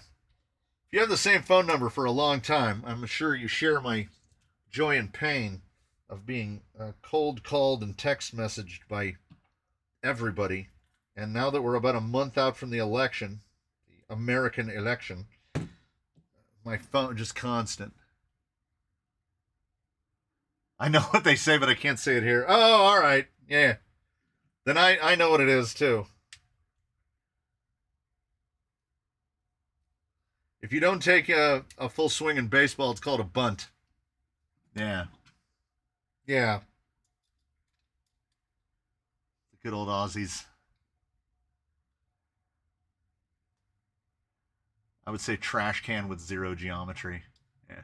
I watched a gentleman crash a Red Cat Fusion at Beat the Barn and broke the frame into 4 pieces. This was his first rig and first event. Oi. Is it just me or do those diff pumpkins look huge? I think it's just I think it's this. But because they're canted back, if you actually look at how far they come down, it's not that bad. I mean, it would be bad for a class 1, but like it's really not going to matter. It's going to have 60 millimeters under the pumpkin anyway. Back over there. Okay, what am I doing? Oh yeah. I'm not sure. So far, I appear to be putting everything on correctly, which is fun. So those are driver's side diff front and passenger side rear. I don't know. I have you all know that I don't look forward in the book. That's what my assumption would be from here. No, it has to be because it has a panhard. I've developed a ridiculous method, which is I'm using the tweezers to hold the lock nuts in like that so that the lock nut doesn't just fall out. We tighten that down till it's snug. Then I use the tweezers to insert the lock nut into the little hex-shaped recess in there. And then to prevent it from falling out, just put the tweezers in where the link goes. Drop the screw in, and Bob is your uncle. Big-handed folks, unite. Yeah, they're not Gen 9 big. If you don't take a full swing in baseball, it's called a check swing. No. A check swing is you were going to swing, and then you decide not to.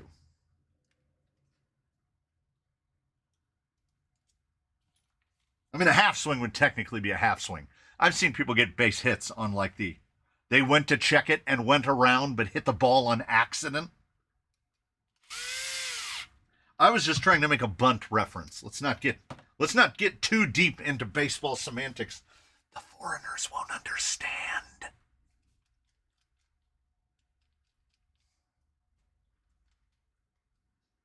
Yeah, it'll be a good see you next Tuesday.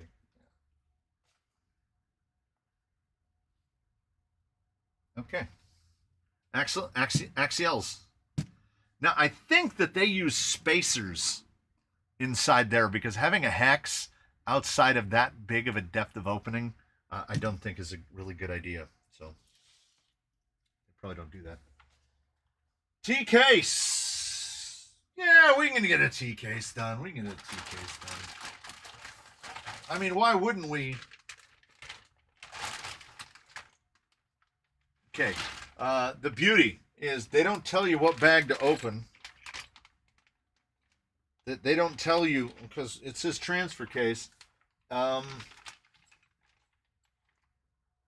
those are definitely the parts in D bag. It doesn't say like open the D bag. It just says transfer case.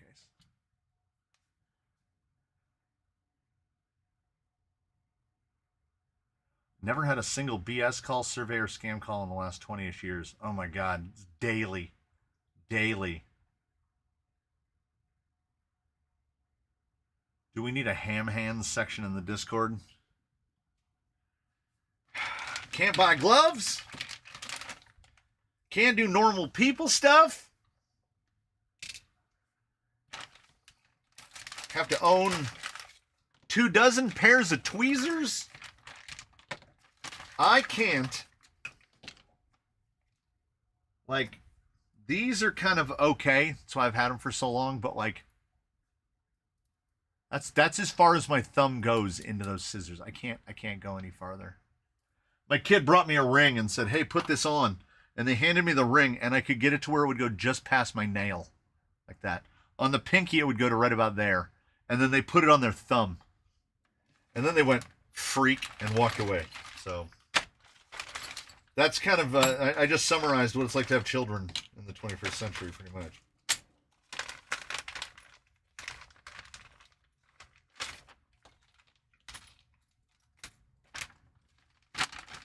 I do believe we've emptied the D-bag. Don't open a D-bag. Never want to do that. My first kit was D-bag. I thought was a Gmade. I thought D-bag was hilarious. Oh, wow. Mark Saxton points out something that I've never noticed. How have I never put together that there's a bunt in baseball and a punt in football? I don't think that that's related in any way, but, you know, things that make you go, huh, as they would say in the 1990s. That is indeed a thing that makes me go, huh. So they're not even fooling around with the all Metal Gear claim. There's quite a lot of plastic gears here. But I have very little worry about the plastic gears when the plastic gears look like this. Like if you're going to go full 32 pitch, straight cuts that are 10 millimeters across, like why even bother with the lightning nonsense? Just make them, well, actually I'd make them a little more rigid. I get it. Yeah, that one's got the 6 on it. Yeah, if we manage to strip one of these out, it probably means the rig has exploded. Yeah, this gearbox is going to be gargantuan. Are those 2.2 Baja Pros? How much bigger than the 1.9s are they?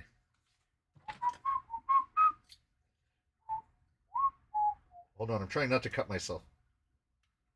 We don't need to see a blood fountain on Friday. I was cutting towards myself. Okay, we'll go to this one because I have to I have to climb on top of the camera. Yeah, there we go. Oh, look, we have it lined up. 2.2, 1.9. So just the tiniest bit bigger, like barely even noticeable. Oh man, that camera makes the the size differential much more substantial. Pretty much just in line with the same thing that you'd see from like J Concepts in their full 2.2s, like the Rupture, the big Tusk.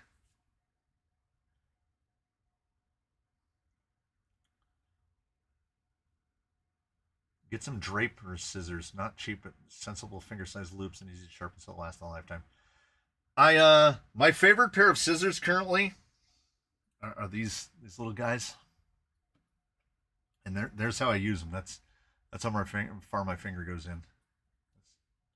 I've just gotten used to it. The world is not made for me, except the guys that made these shock pliers. Like, if any of you normies get a set of these shock pliers, you'd be like, "Oh my god, do I use two hands?" Those are actually sized for me. Oh, there's a spring, Gmade, and their shift springs. Transfer fork. Does that say transfer fork shaft? Transfer fork shaft. Look at these little friends. Guys, some little guys.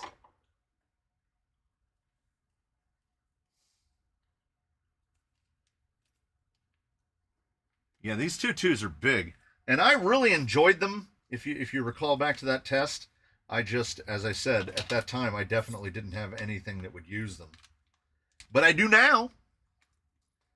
They are the de factos. I would honestly prefer not to buy.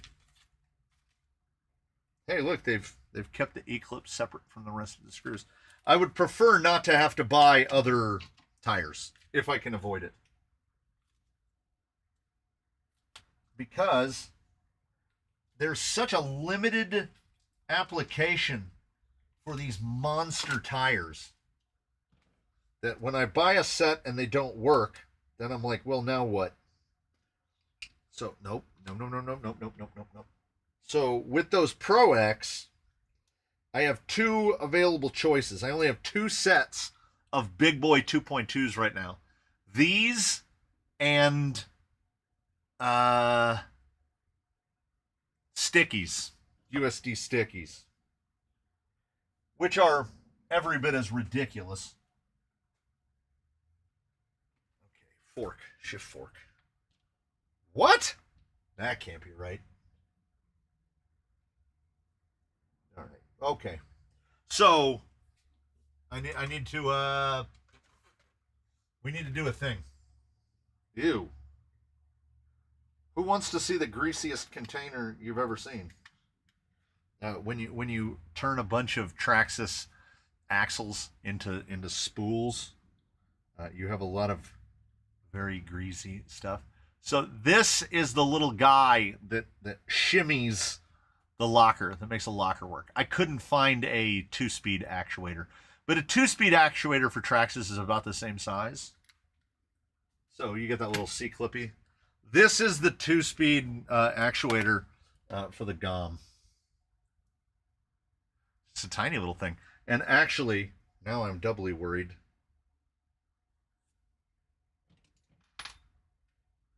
No, I take it back. This is the 2-speed fork. That must be the dig fork.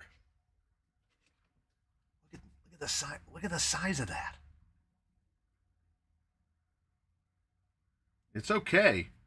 to make your parts plastic if your parts are absolutely gigantic. They do love E-clips down at Gmade. I'll give them that. Luckily, I almost spoke too soon. Almost stratosphered one. It's a gunk tub. Oh my god. If that particular drawer didn't already have a printed out sticker on it, I tell you with certainty that I would be grabbing the label maker and printing out gunk tub to put on the front of that, because that is definitely the gunk tub. I am so terrified of losing one of these little tiny freaking springs. Springs go walkabout here. Just stay right like that. Just stay right like that. Because they're like, oh yeah, put that together, build that, and then just set it over here, because we're not going to go back to it for like 10 minutes. Cut open your bearing sack. Now we do have one. Just that one. Just one. Don't lose that one. Okay, don't lose that either. Oh.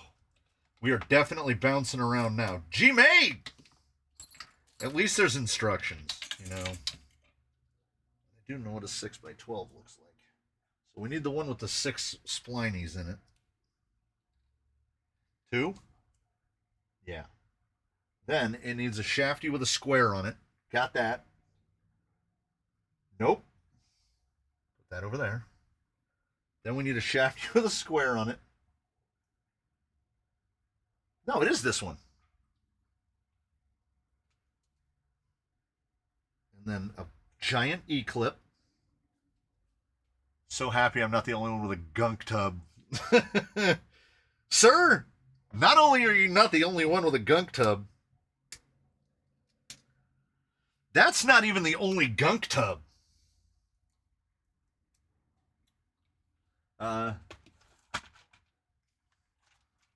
This one is just, okay. Gird your loins over here. This one is just simply labeled Gearbox Misc. And, oh god, the horror, like you name it, baby, it is in there. And, you get some of the greasier ones we keep isolated. I think those are Traxxas. Portal Gears.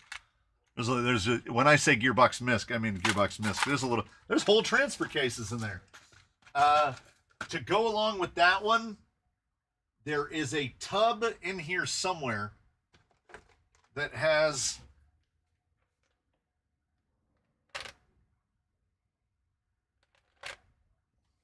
you can see that. Like I don't want to get into it. There's 2 S8E 80mm in there, and I do not want to get to the bottom of that gunk tub. I'm going to have to rebuild those shocks eventually. Dig sliding clutch.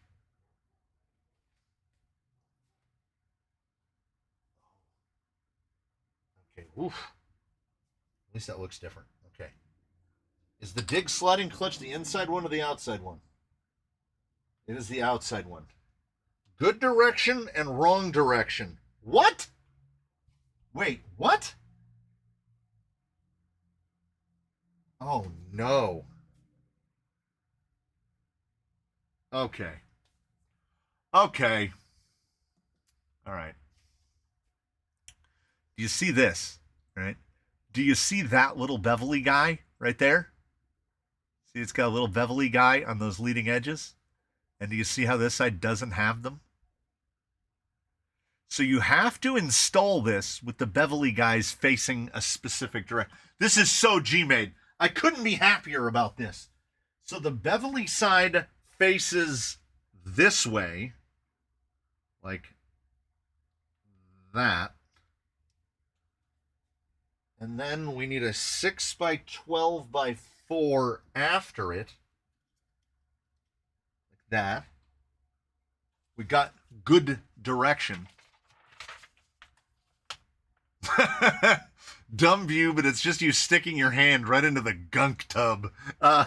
Every once in a while, there's like something from a 2-speed. Like, okay, that gunk has definitely had an effect on the plastic that this bin is made out of. It's really bowing out. It's also really changing the color. Oh, it's really changing the color of the plastic. Like, everything is really sticky in the gunk tub. Good old gunk tub. That bin fits tighter in the in the housing than basically everything else. It's a good time.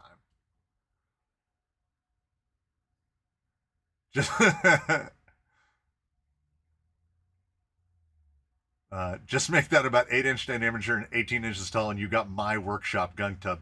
That's too deep to get to at the bottom. Like I need to be able to access the. Oh, I do have one though. Somebody said something about a bag.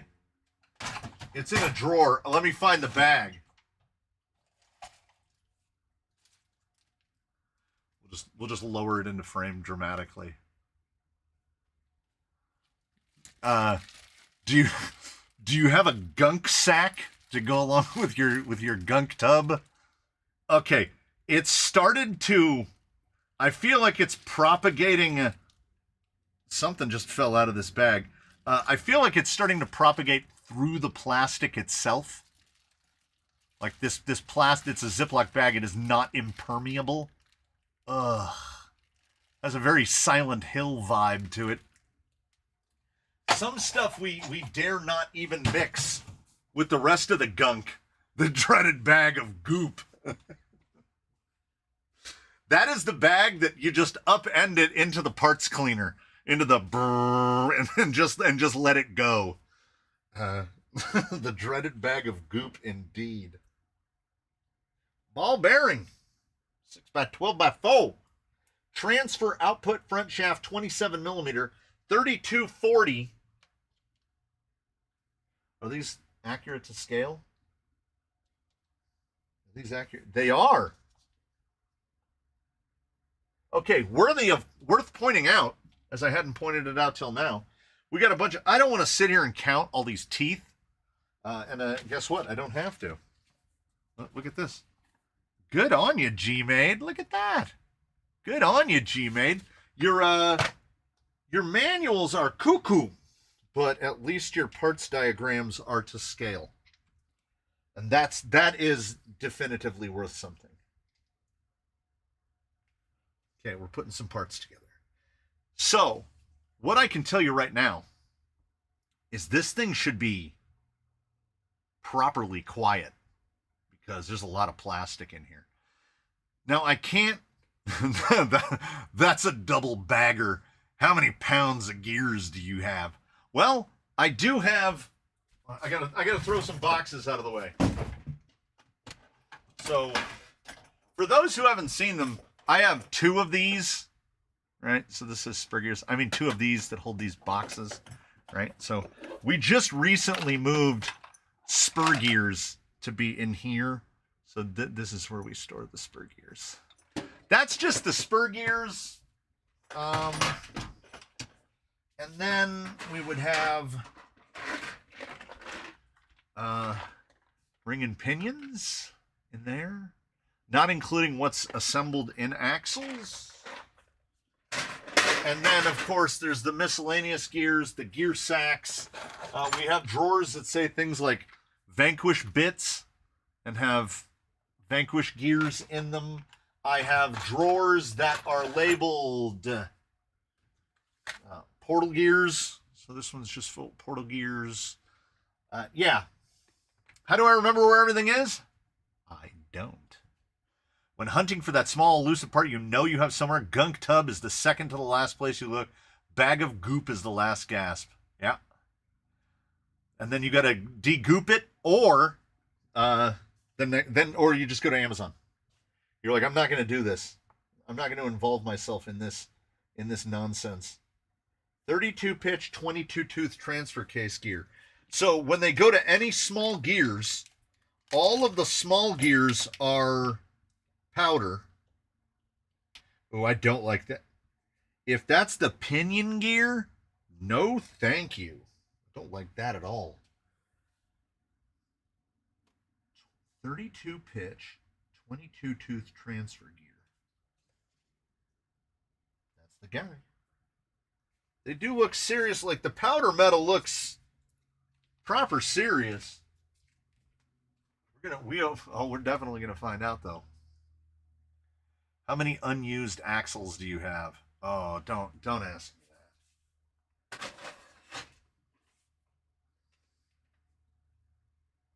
that. That's most of them, and like this is used. This has been used before, but it's complete and full. And the Element axles aren't in here, and the Mias axles aren't in there, and axles already devoted to builds aren't in there. I can't do this one-handed. One-handed extrication, two-handed insertion. Too many? How's the winch working out? The big winch? The big winch is on the Emo because it was the only thing big enough to accommodate that insanely huge winch. Speaking of winches, has everybody seen Enjora's got a winch coming out that is dual motor? I mean, servo winches are the way, obviously, but I think we'll all agree that you got to love the look of a winch that looks like a winch.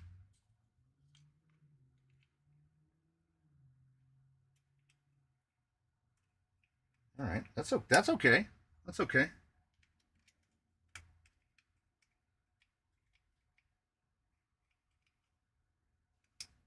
I don't see how this shaft. How is okay? There's no lands. That's just smooth. How is this going to get actuated? That's a question that I have. Also, they want me to put this transfer case gear in, but nothing holds it in place. It just sits inside the transfer case. So like this just goes plop. Just plops in there like that. We've got to dig out red and tacky for this because I mean you can, but this grease is petroleum based, my beloved CV joint grease, and it will break down plastic over a long enough time frame. So I try not to use it. It's really unnecessary to use it on plastic gears anyway, because plastic is by its very nature porous. So there isn't really any worry. Plastic gears are not going to shed the grease as quickly as metal gears will. That's, I mean, that's pretty okay for something that is just slapped together. And we will do the usual. We're gonna butter it. I gotta try to reach in here. Pardon my reach. Look how short my red and tacky is. Like I say, I've gone through a lot of it. Oh, not quite framed. I'm gonna be so greasy. It's like flux brushes cost money or something, and I'm just unwilling to use new ones, so I just keep using the same disgusting grease encrusted flux brush forever. And honestly, that amount of glooping, that's probably enough for the whole T case. That's probably too much for the whole T case. And we look like the Lucas ad that they have in stores. Very, very sticky. That's a fun noise.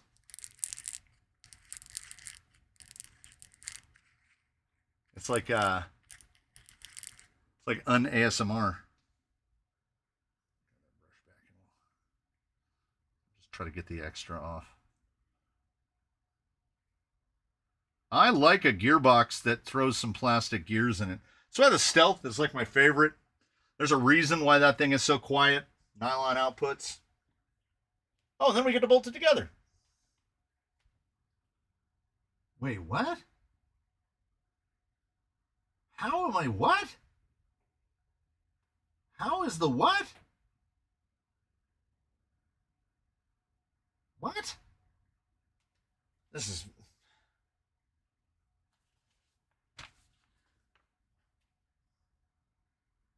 This is very confusing.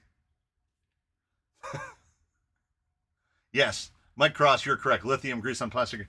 Almost every grease that you see, aside from those that actively mention being petroleum-based, are going to be lithium-based greases. Red and Tacky is lithium-based. Mobile One Full Synthetic is lithium-based. Anything that you're going to get, like stuff like this, is all going to be lithium-based. Petroleum-based has like fallen out of favor. So there's that gear, which is just being held in place by the fact that it's wedged between two other gears. We need to put a bearing, a spacer, and a bearing. Okay, there's the spacer. And then we just need to slap the front half on. And then there's nothing... Something is going to go into that gear. I'm assuming it will be the main shaft that comes out of the gearbox. I'm assuming it's this. That's very Gmade. Why? All right. All right. Also, then we get up into Shift OK, high speed, low speed dig. So, am I to believe that it's one linkage, high speed, low speed dig? So we're going to have a 3 position on this. This is going to be very interesting. There are indeed, as I mentioned, there's an RC4 and an RC6 under the bench. We might need the 6 because if it goes high speed, then low speed, then dig, we're going to need a 3 speed. We're going to need a 3 position. All I know is we need to go bearing and then cut out the spacer. This thing's crazy. It's so Gmade. Gmade is like an eccentric uncle. Lithium is the carrier. The actual lubricant is something else, depending on what it is. Like this guy, Super Lube. Super Lube is silicone based. It's just silicone with Teflon in it. Silicone with Teflon in it. So big bubble, big bubble. There it is. So there's no color to it because there's nothing in it. It's a silicone base with Teflon in it. It does not stick to gears remarkably well, but what it is great for is if you have to rebuild a servo at any point, just fill the whole top of it with that stuff. That servo will be quiet, real quiet. Okay, I think we appropriately buttered this.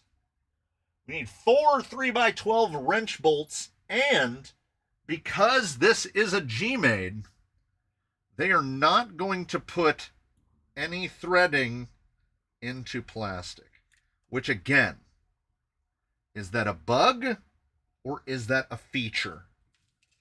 Because honestly, not threading into plastic is probably much better for longevity.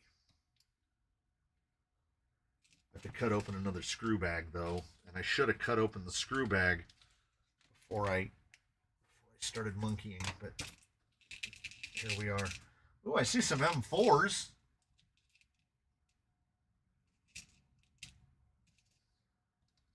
I've seen an M4 in a hot minute. Okay, this one I can just use my fingers to hold them together. This is the I will tell you, working on a Gmade is fun. So it really doesn't matter about lithium. Well, it's the base. It's the carrier. I tend to use lithium based on plastic gears. Like there's only one metal gear in here. So with the plastic, this thing is going to be very quiet regardless. It doesn't need even as much grease as I put in it. It's the petroleum base that will slowly start to break down the gears in the housing. In most cases, I don't worry about it. I mean, in in most of the things we're putting together, it's only every once in a while that something is all metal. It's usually like plastic housings, and then it will have metal gears in it. So I want the gears to be quiet, and I don't need the housing to last forever. Odds are the housing is going to be fairly wrecked and need to be replaced long before the plastic is weakened from the grease. At least that's my guess. It's pretty thoughtfully put together, this. It is, I mean, compared to some stuff that I've worked on as of recent, this is absurd. I mean, it's not that it's dated, it's just, there are definitely different ways to do this. Like, that is the transfer case. This is a whole gearbox. Now this transfer case has more stuff in it. How smooth that is. I'm genuinely intrigued as to how this whole thing's going to go together.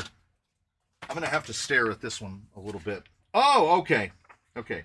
So 19A has 19A, 20, 21A. So 19A is high-low. You can lock it into one gear. So if you have 3 channels, a 3-position aux channel is required. So we do need an RC6. We also need the tiny little spring, which is that tiny little spring, which I have not lost. It's still right there. We need this guy right here. And then we just do the same thing. We build the same thing that we built before. But we try to find more. I'm going to have to, I think I lost one already. I might have lost an E-clip. At this point, it would surprise me if I hadn't.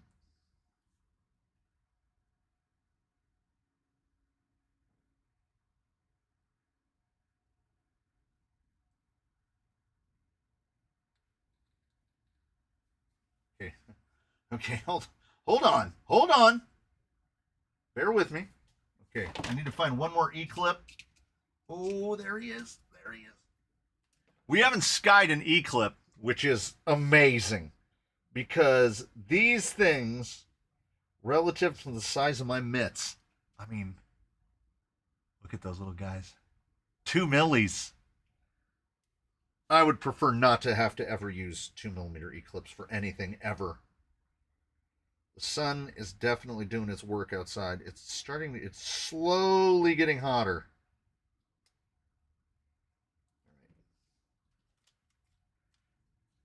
Spring on there. I see 2 tiny little metal pins. Curious as to when we're going to have to use those.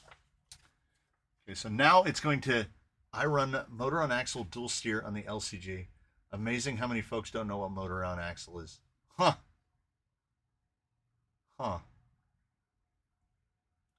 We use good old LM2 lithium for all plastic, Kappa slip copper grease for steel gears, and molybdenum grease for titanium. Oh.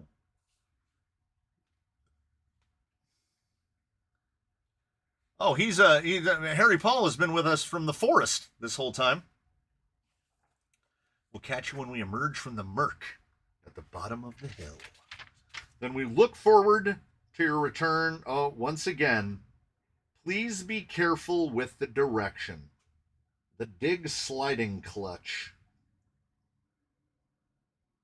So we need first gear. Okay, so this is, unless something is going on, this definitely qualifies. I mean, if I had read ahead, I should have read ahead. I should have read ahead. This is like vestigial 2-speed. 1 gear is at low, second gear is a 30, and first gear is a 35. So we're not talking about a huge span between gears. 2 5x11x4s. We have to make sure to put it on the correct direction, which is this way. We have to pay attention to the dog direction.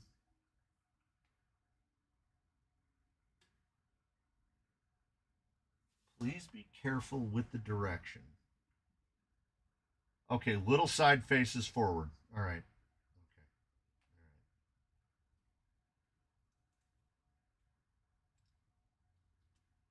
All right. That slides all the way forward like that. And then we, oh, there's where the tiny little bearing goes. It goes in there. Oh, that is not a tight fit. That is not a tight fit at all. I love my Air 60s. Wish they would bring back the Wraither Bomber. Yeah, right? RC Garage, this is a Gmade GOM, the Bear. And then we double E-clip this. Every time we E-clip, we hold our breath so that we don't rocket one into infinity. Hey! The man from a far off land, keeping us afloat. Yeah, the E-clips have been treating me so nice. This is Gmade. This is Gmade. When you're basically building a popsicle or a Tootsie Pop, and those are E-clipped into place there at the end of the shaft. My curiosity is, so that is, I'm going to guess that's going to go like that. This thing is crazy. Okay. Then we slap a bearing on either end, put a bearing there, slide a bearing down like that. Oh, this gearbox. I love this gear. I love it. This gearbox is nonsense. This is the Gmadiest Gmading. Okay. Now I'm on the next page, which is folded over. Oh, no, we got it. Okay, there's the two tiny pins. So then we've got the slipper shaft and the two tiny pins. So 16 and 21. So this is definitely the 21. There's quite a lot of flashing on the inside of these.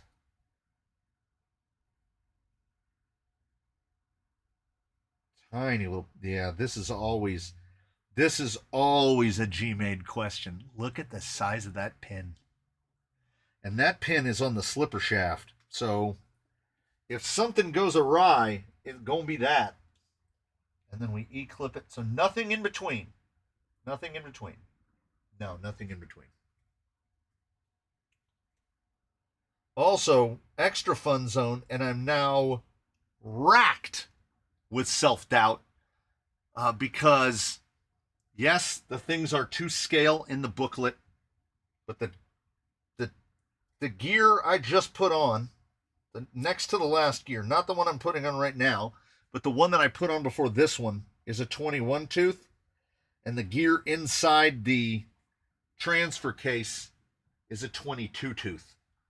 So the whole time you're pinning it together, you're thinking, would it fit? Would the 21 fit inside the T case and I not notice? Unfortunately, possibly. Perhaps, maybe.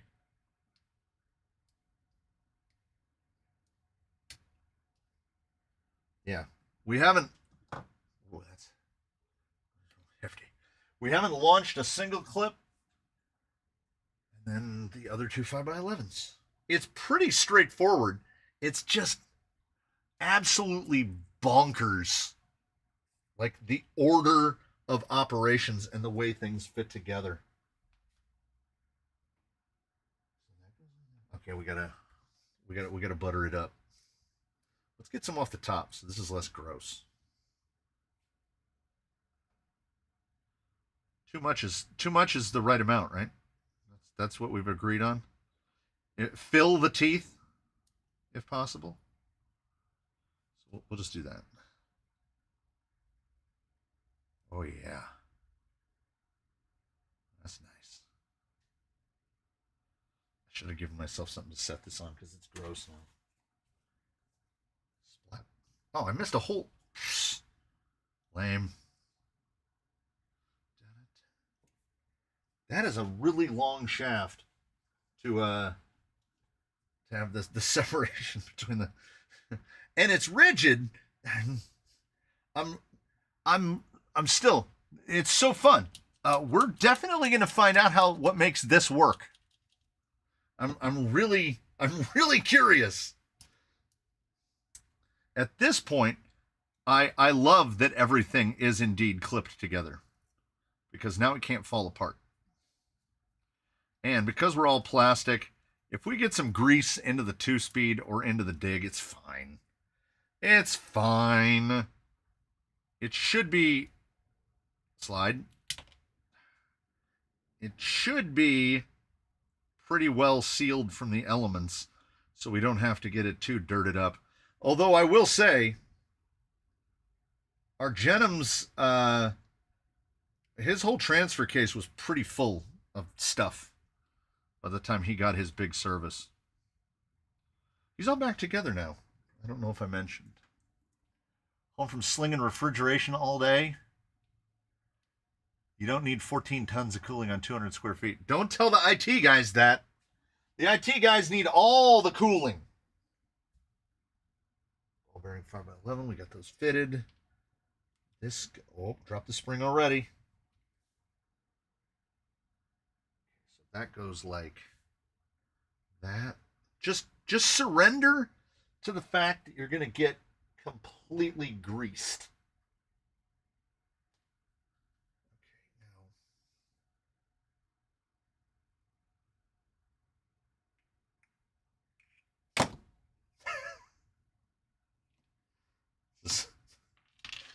So it's so Gmade. And okay, if I was treated this rudely by a different vehicle, I would be mad about it. Like if I was assembling a Vanquish right now and everything kept flying apart and covering with grease, I'd be enraged. But this is what Gmade do. And we got to be careful don't lose the spring. Just have a lot of microfibers handy. Now we should be able to get this in. Or can we?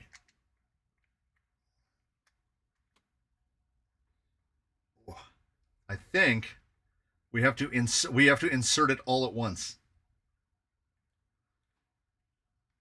Oh, I'm gonna be so greasy. Okay, it can't get the lip. Oh, there we go. There we go. Nope. There it is. Oh my God. You know what? It is genuinely delightful. Now we need a big old piece that I haven't seen. Oh my God. I was wondering about how the pieces were going to fit together. I hadn't noticed this. Whatever this is. Which way does that face? 2 holes that way. Okay. 12 from the back. 12's from the back. 18 from the front. With non-locking nuts to the inside. So we rotate. Right like that.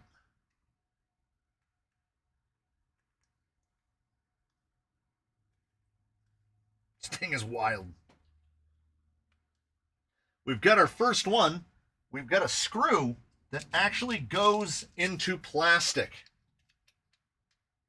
First one, which is good. And I think it's here because it's the only thing that's going to hold this thing together.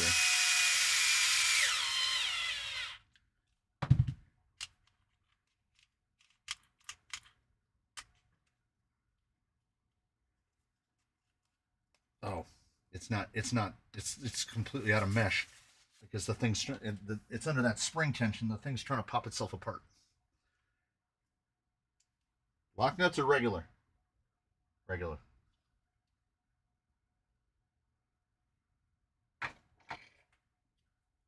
Is that the Gmade chronograph transmission?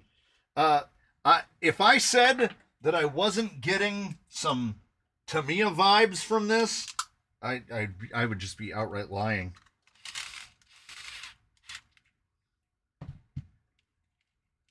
Yeah, it rotates a lot better now. I mean, we've seen the fastener buried inside underneath some bearing plates or under a gear. VFD jumps to mind. You know, built definitely from the back forward, from the front backward. This thing is in a league of its own.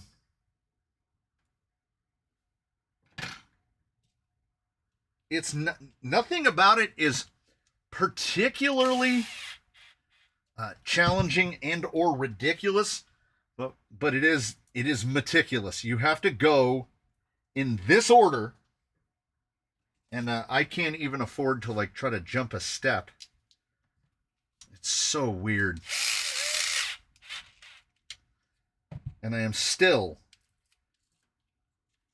How does that work? Where do these go?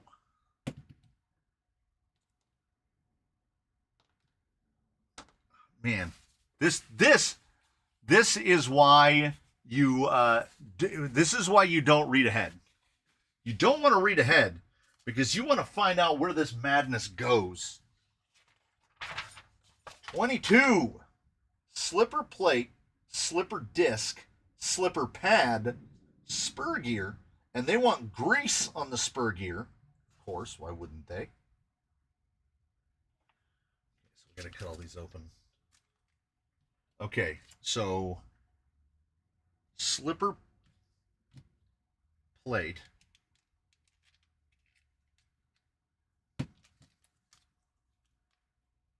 I've lost my scissors under the manual.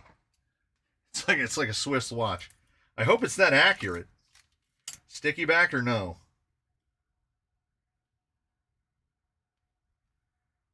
No, guess not. It's just press fit. Press fit-ish. Why does that, what is that? Bushing? Bushing. We've lost the bushing. No, we haven't. We've relocated the bushing. All right. Oh, that's very loose. Okay.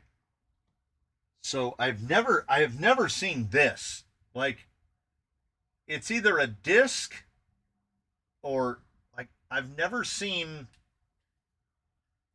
the plate. So we've got the backer, and then they just want the metal straight over the top of that. And then we'll drop down the bushing. And then we'll invert this so that I've got to keep my eye on it volcano style.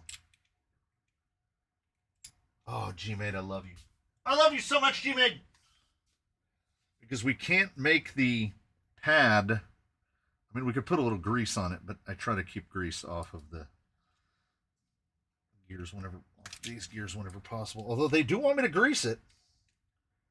Oh, this is like juggling when you don't know how to juggle. Like, is that pad seated inside that hex? I don't know. I can't see it. And then we put the other pad. I guess when we go to tighten it down, if it tightens it down all wonky, well, no, we didn't get it right. And then we've got the spring. If you can run a slipper, run a slipper. And then we've got a washer. And they gave us a bunch of them. We're only using the one. And then we've got a lock nut. And look at this. We've got a little tool.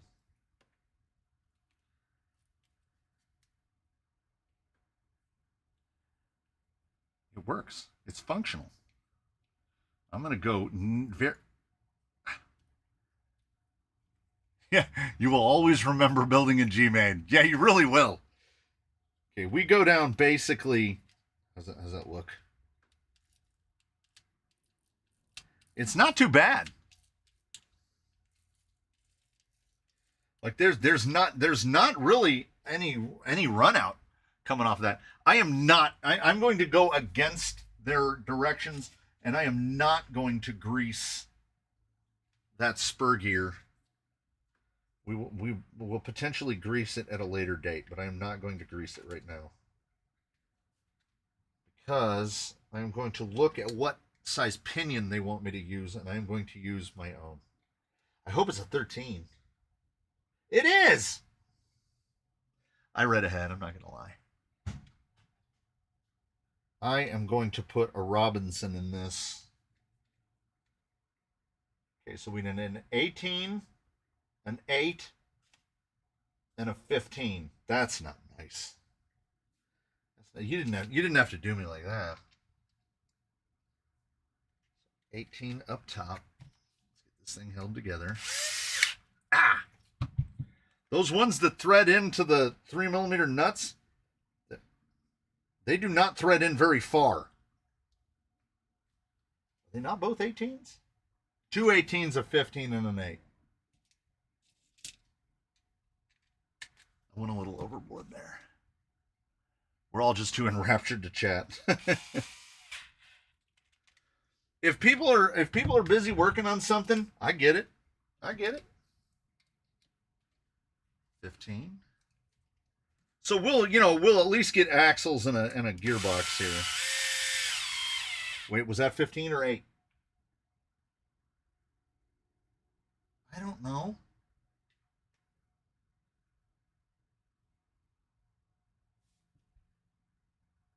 No, that's 15. Okay, we're good. We're good. Where does the 8 go? 2 by 8. Well, I wasn't finding the 8. But it needs a little guy. There's a little guy. Like a little door that covers over the slipper. And he's probably on a screw.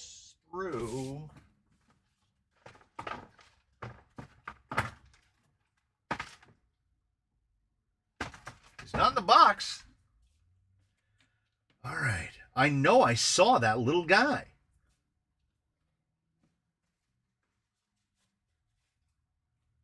Where did that little guy go?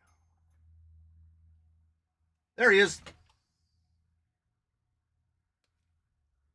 We found him. Potential crisis averted. I would have had to fabricate something. What who are we fooling? I would have loved it.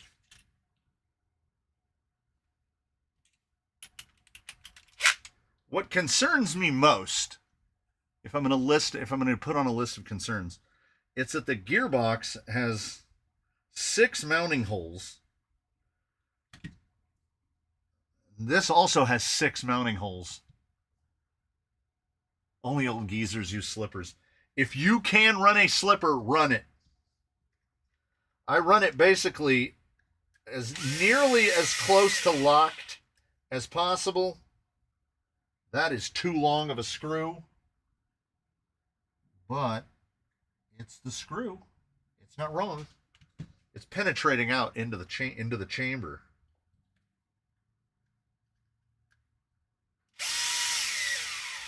Or alternately, these are 2 by 10. No, these are 2 by 8s. Oh, it's very smooth now. Good old Red and Tacky doing the work. Use a small piece of paper to slip between the gears to set the proper gear mesh. No. No. Oh. Okay. This is definitely a hop up. I ordered this for a different rig, but it's going on this one. Robinson Absolute 13 tooth. I'll order another one.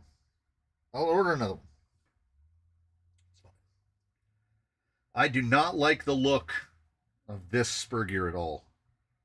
A, it's aluminum, which is, okay. It's okay in some situations. I don't want it. I'm not going to do it. Yeah, the motor mount is definitely cool. Because I think it gets rid of some parts.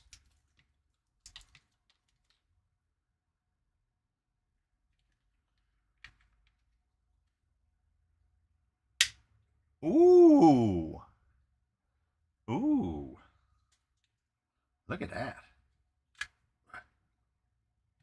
But it goes the other way. Oh, and I mean, if you're going to do a hop-up part, do it like that. Like, anybody, I mean, this is a little frightening, but anybody who's had to work with a Traxxas has definitely been in that position where you're either digging around trying to find the manual, or you're online trying to look at a thing to find out what tooth goes into what spot. When isn't it just nicer? This is going to go like this. We're just going to go straight up. If we have to reorient it later, we will do so. But with a Fusion, it's often safest just to have the gears point straight up. So we can go down to an 11 and up to a 17. That's feeling very TRX4. So that is the third hole, so it should be that one right there. And there's a little trough to engage, so you can put your pinion on, so you can mount the motor before setting the pinion. These are all great things. They give you nice recesses. That's, I mean, it's not quite Stealth XF, but that's really good. And then we'll be able to set, let's see if we can eyeball it. Okay, so just out past the end there. Let's see how close we can get on the, it's so, oh. Okay, so they say get a piece of paper to set the gear mesh, because this is from the Plus. So this is one of the parts that comes with the Plus kit. In the regular one, you're putting 2 clamp pieces onto the face of the motor, which are kind of eccentric, and then you rock it to get it to where it goes, and then you tighten this clamp down over the top of it. So anyone who might suspect this isn't a superior way of doing it, this is inarguably. So let's see how close I got. I can go out a little further. About another 2 millimeters.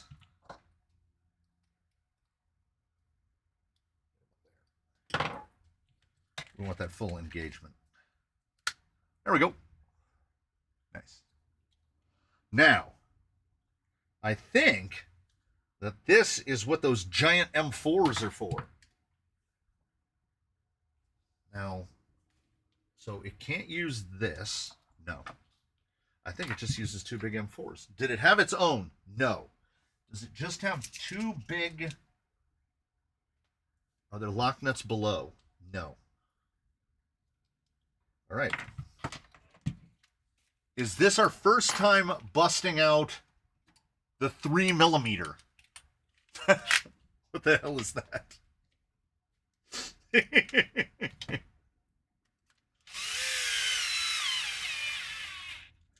All right, so they have got a motor mount that is like what would be in like a 6S Arma with the M4.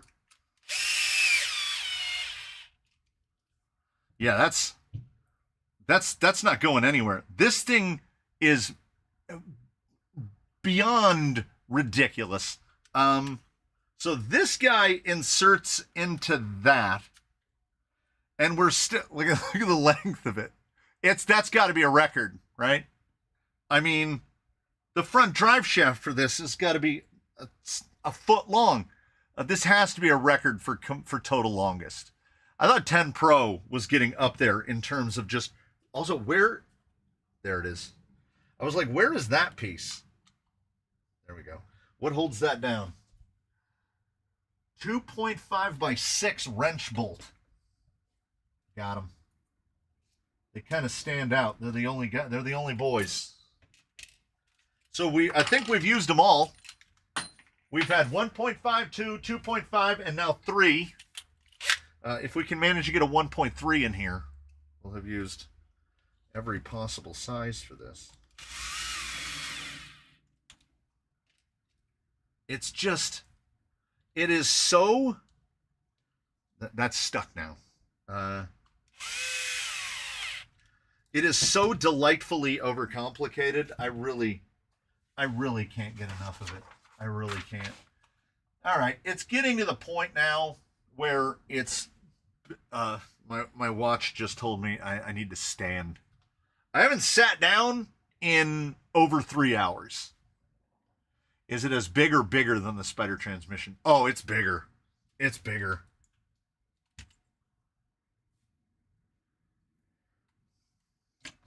I mean, this is an 8-inch ruler, which should also be an indication of how big the GOM is. What do they do to make this work? There's no threading. They're just 2 shafts hanging out in open space. This one pushes forward. This one pushes backward. Does it just have like a... Is it just like a block? I don't know. I refuse to read ahead because I live for the surprises. So what we're going to do is I'm going to throw some bags into here. I might absent-mindedly start putting some set screws and some links, but we're not gonna get farther. We're not gonna get a lot farther. And you know what we're gonna do? I mean, I'm gonna keep going. It's still a little early. We're just gonna keep going. Next week we're doing it again. We're gonna do it again.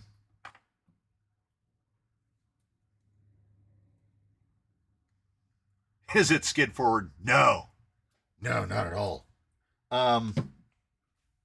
Well, once I locate the bag with the links in it,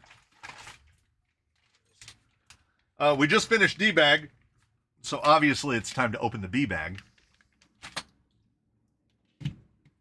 That gearbox is about the length of the axles, so we won't need that again for a moment. I saw you, big puddle of grease.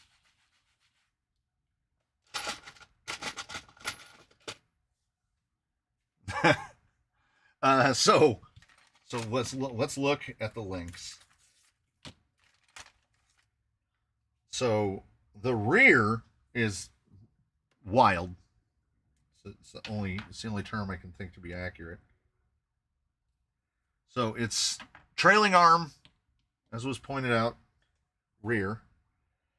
Then these are the rear uppers, which are just molded, and I'm assuming that kink is to clear the shocks.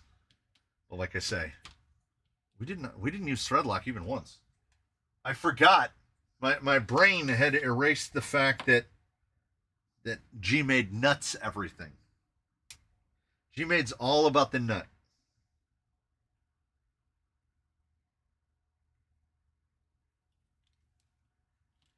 I'm also curious as to what the shock lengths are. I'm not saying that I'm going to end up replacing the shocks, but how often do we not replace shocks? I mean, how often, percentage-wise, do we get to keep the shocks? It's TRX4s and Elements. And in Elements, it's pretty much only the kits. The RTR ones are okay.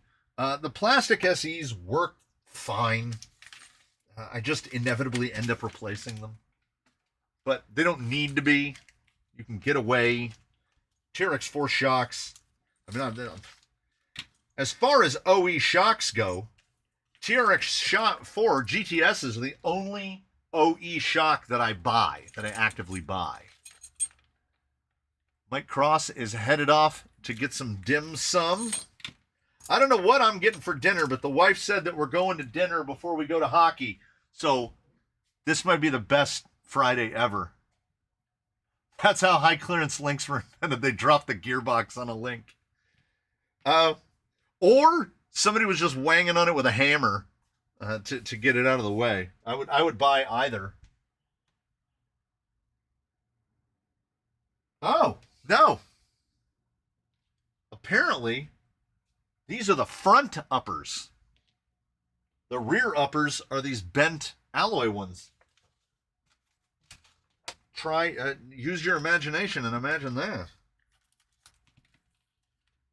These were also, this is the next part of the plus, which is non-plastic balls. They're pretty nice. They're Teflon coated for sure. And I'm looking now. They are they more than one style? Yes. They have 4 that are specifically for the front uppers, which are these offset plastic ones. But they isolated them. They went kind on us.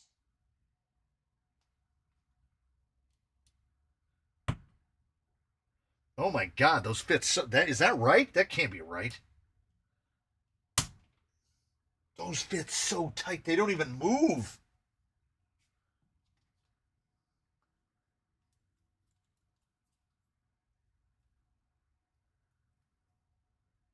I mean, maybe.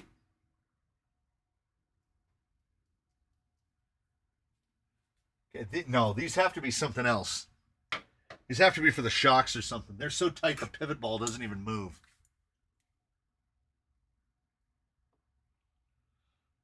The guy who is now on his way, he's trailing, and he said that he doesn't get like the calls.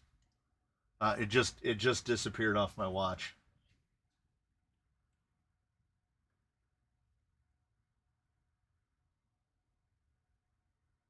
Working to restore the American dream.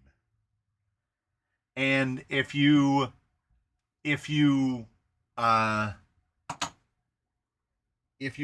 them and you do the text message thing where you have them send it to spam, they just have they have a robocaller from a different number. Just hit you again. You can't get away. Let's see. Yeah, okay. So maybe the 4 big ones are for the shocks. Yeah. Okay. We're back at it. Those do knock in wonderfully.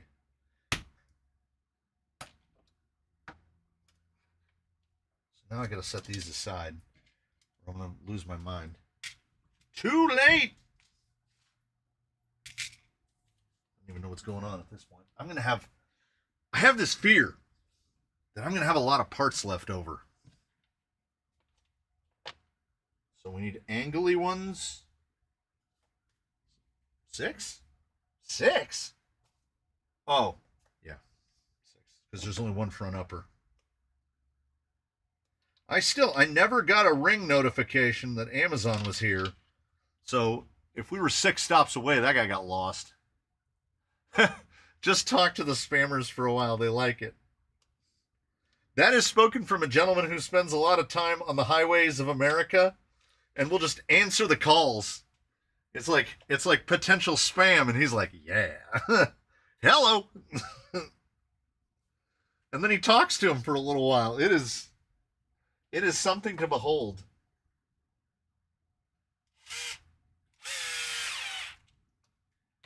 This is the most mindless of behaviors, assembling links. And I mean that, because when you're putting together links for something, like if you're setting up an LCG or something, you can get away with that because there's a little bit of mental engagement because you don't know exactly what all the link lengths are going to be. When you're doing this, it's welcome to repetitive motion town.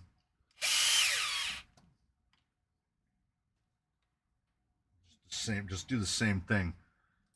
We've got trailing arms, so we don't have to do it as much. But I got to build the drag link. I got to build the panhard. Hopefully, their panhards are. What am I building right here? Rear upper. Hopefully, they got their math right. I'm not going to have to try to. I We're going to have to try to figure things out. This feels really, really tight. Where's the short? Short is to the front. Just one more. Hands are getting sweaty. I have to go to the grabbers.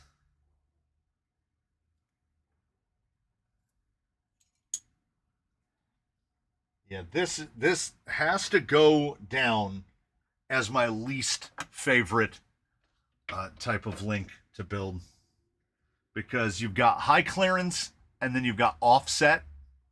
So luckily they have a nice top-down view of what they should look like. They have a side view and a top view of what they should look like. Gmade coming through clutch on the instructions. They're making us build the most hated type of link, but B, they're being nice about it. Mr. Hurley is glad that he's single. What there has to be something behind that, right? That doesn't just come out of thin air. I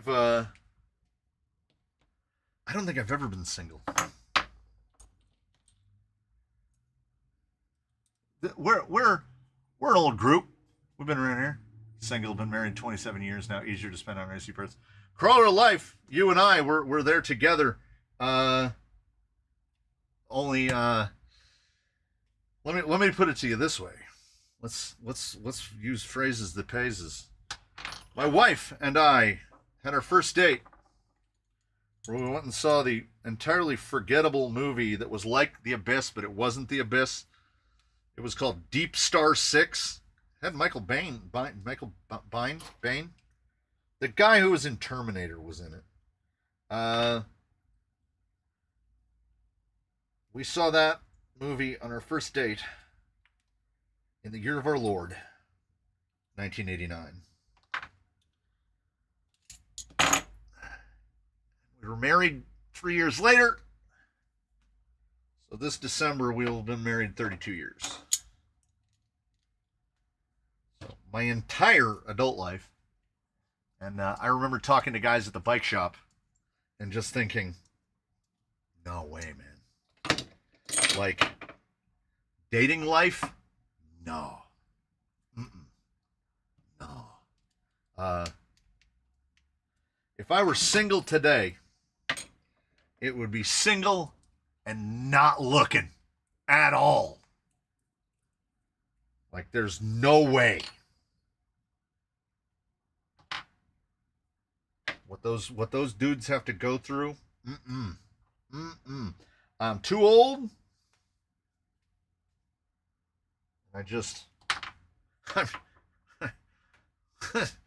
Let's be real simple and plain about it. I'm just not interested. Charles Hurley was in the 3rd grade in 1989. Yeah, so I don't remember single, because that was checking the math.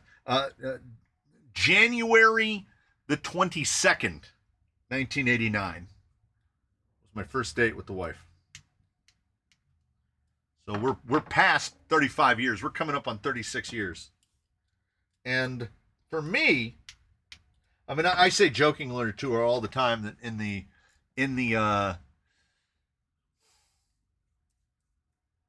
the vows it said till death. I say that's the only way she's ever going to get rid of me.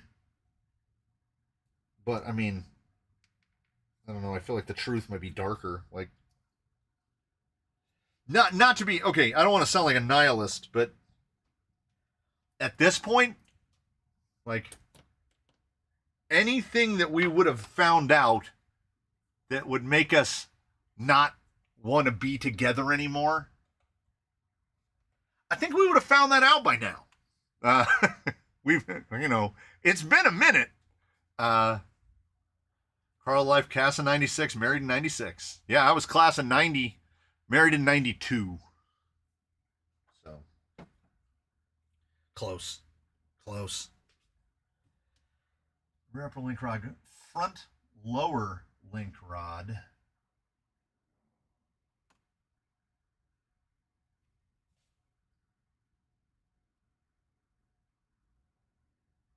Yeah. Okay. All right. Okay. All right. I should have just cut them all. I did cut them all off. I was going to say I should have just cut them all off.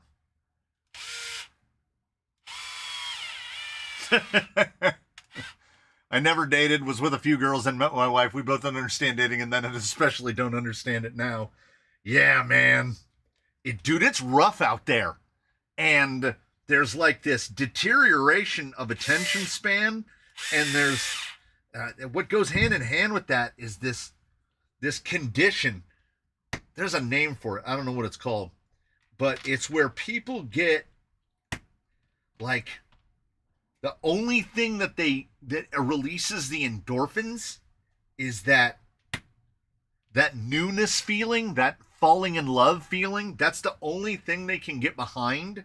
So as soon as they've been with somebody for like a couple months, now they're immediately like, how do I get out of this? Right? Like, that's weird to me.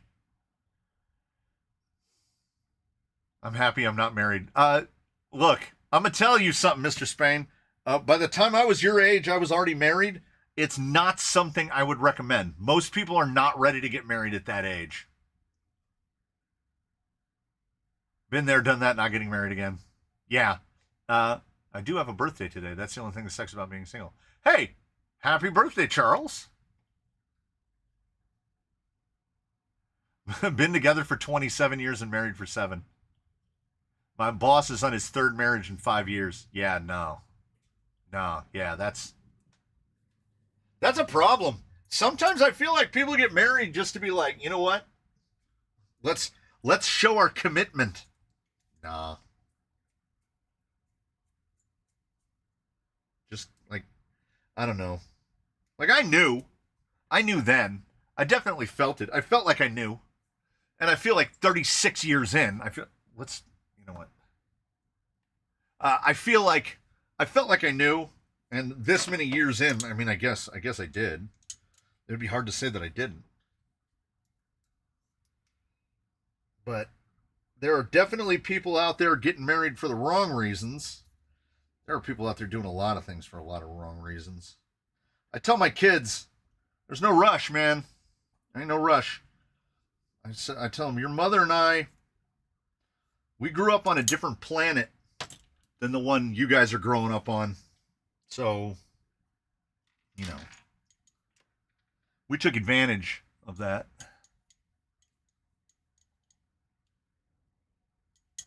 I've never even been with a girl. Don't talk to me about marrying at 19 years old.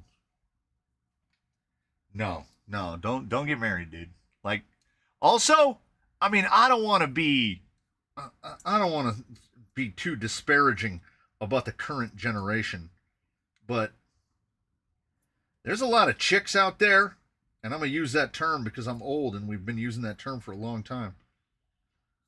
Like, the concept of being not just monogamous, but like there's a devotion thing involved there.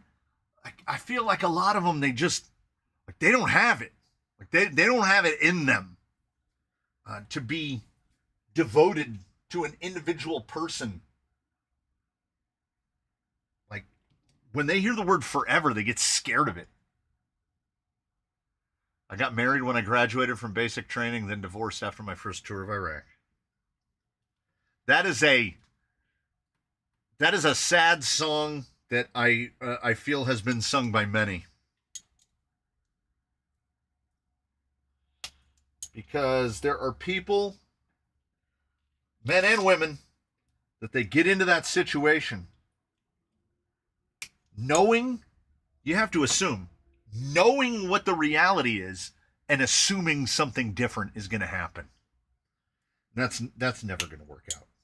Like I talked about it. I think it was in the last, isn't it politically correct to say life partner? That's That's not my life partner. That's my wife. Yeah, we see it all the time. The wife watches an array of programming that women would watch. And there's a common thread in a lot of these things where the woman marries like someone in the military and then is like, you're gone all the time. Yeah, that like, you knew that. And then you were like, oh, he's just going to change. That's his job. Like, yeah, anyway. I definitely talked about it last time about how I was gone for 2 nights, the Friday and the Saturday of Pro Line by the Fire, and it's the only time I've left. That's it. Like, my wife has had to go away to trainings. She went to Long Beach for training. She went to Vegas for training. She has to go to seminars. She's been to things. She went to Jamaica with her family when the kids were very small. They were probably 2 and 4, respectively. And I was absolutely fine with not going to Jamaica. I just looked at it as I get to stay home and save money.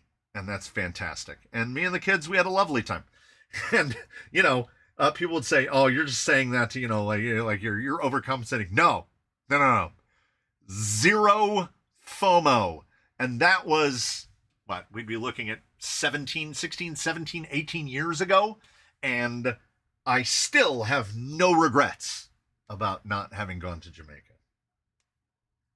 They keep talking about wanting to go again, and I'm always cautiously optimistic, but hopeful that the economy will stay as garbage as it is now, so I won't have to go. Also, I don't have a passport. I don't have a real ID. I got to go through all of that rigmarole. At the same time, I feel like it's probably inevitable. They're going to drag me out of this country at some point. I'll just have to, no regrets at all. Yeah. Wife and I got married late in life. There's no expiration date, so no pressure. So I go on Facebook because I'm old, and I go on Facebook for one of just a couple reasons. One of the primary reasons to go on Facebook is sometimes you befriend people on Facebook who are kind of cuckoo crazy people. That's one of the best reasons to go on Facebook, is if you have a crazy person that you can follow. There's a girl that grew up local to us and then moved to New Mexico. And I swear to you, she is undiagnosed bipolar. Like, she's crazy. Like, literally, though. Like, I'm not saying, oh, man, that chick is crazy. No. She is undiagnosed bipolar. She is a fun Facebook fellow. The other reason that I'm on Facebook is less fun. What I call it the place to check up on, and this is a category of persons, people I'll never see again, which is just that's a truth of life. I came to that conclusion fairly early on. Like the dudes I grew up with, the dudes that I bashed RC cars with in the street, most of those guys, one lives in Henderson, Nevada, one lives in Arizona. I will never see those guys again. Like there is a very, very, very small chance that I will ever see them again. So I just keep track of them on Facebook. That's why I go on Facebook. The people that I will never see again. So when our high school reunion came up, I want to say it was 25 year.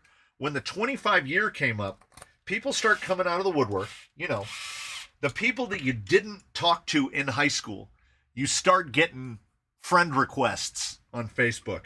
And you recognize the name because, you went to high school with them. So you were with those people for 4 years. But I told my son, when my son graduated high school, he didn't take any friends with him. Like, he doesn't hang out with anyone that he went to high school with. I hang out with basically 3 people. I still know 3 people that I went to high school with, and one of them is my wife. So, like, the percentages are low. Because what I try to tell him is, there's a common thread with you and people in your high school, and that is if you didn't associate with them before high school. I met my wife in high school. I didn't know her before. So when you meet these people in high school, you have a thing in common. And that thing in common is you go to that high school together. You share nothing else in common. It's like going into the military, only you don't get trials by fire. You don't get trauma bonded. Although, I mean, I guess some people do. You could potentially get trauma bonded in high school. But I go, all of those people that you were hanging out with, on one, there's a really strong possibility that from the perspective of one or more parties, it is a relationship of convenience. You are friends because you are there. And then when it's over, I had a guy that I went to school with from the 5th grade all the way through the end of high school. So we went to 7 years of school together. And then we graduated high school, and we went to the graduation, and I have a photograph of he and I somewhere still at the graduation, standing there holding our diplomas out. And I never saw him again. Not ever. I would consider that, like, he was probably my best friend in high school. Never saw him again. So I told my kid, don't get burned up that you feel like you're in this space now, where high school had a purpose to it, and you were there, and it was structured, and you had people that you got to see, state-mandated visitation of people for 4 years, and then it was over. Although they, both of my kids had friends that they went to elementary school together, and then all the way up through high school, and then a lot of them never saw them again. So I told my kid, don't take it too hard. This basically helps. This basically, it happens to most everybody. It doesn't happen to everybody, but it happens to most everybody. So don't take it personally. Is basically what I was trying to get across to him. So when all of those when the reunion was coming up, and you get all of the friend requests from people that you haven't seen or spoken to in 25 years, and full disclosure, didn't speak to or see many of them when you were in high school, because no matter the size of your graduating class, there is definitely a social hierarchy. And I was not particularly high up on that social hierarchy. I know, withhold your surprise, a gentleman in his not quite twilight years is playing with toy cars on the internet. How could he not be the pinnacle and paragon of popularity? I don't know. It just, the chips fell where they may. So as those friend requests were coming through, there were 2 people that I knew passingly in high school, but was not close associates with. And I received friend requests from both of them. And, oh, by the way, these TCRC wheels come fully assembled, but not fully assembled. This was after that one, the Ghost Ride. This is the Ghost Ride. All the screws are full of. So I got friends requests from these 2 people, and they had likewise not seen each other since high school ended. And then they ran into each other at the reunion, and they went on a date, and they got married, and they've been married since the reunion, and they have 2 kids. So, like, that's a dang old Hallmark movie right there. They did not see each other for 25 years. And then we're like, you know what? You want to go out? Sure. And now they're married. So that, if there's one thing, that gives me, that all, for an old salt, that almost gives me hope. Like, that feels good, man. Like, and they're still married.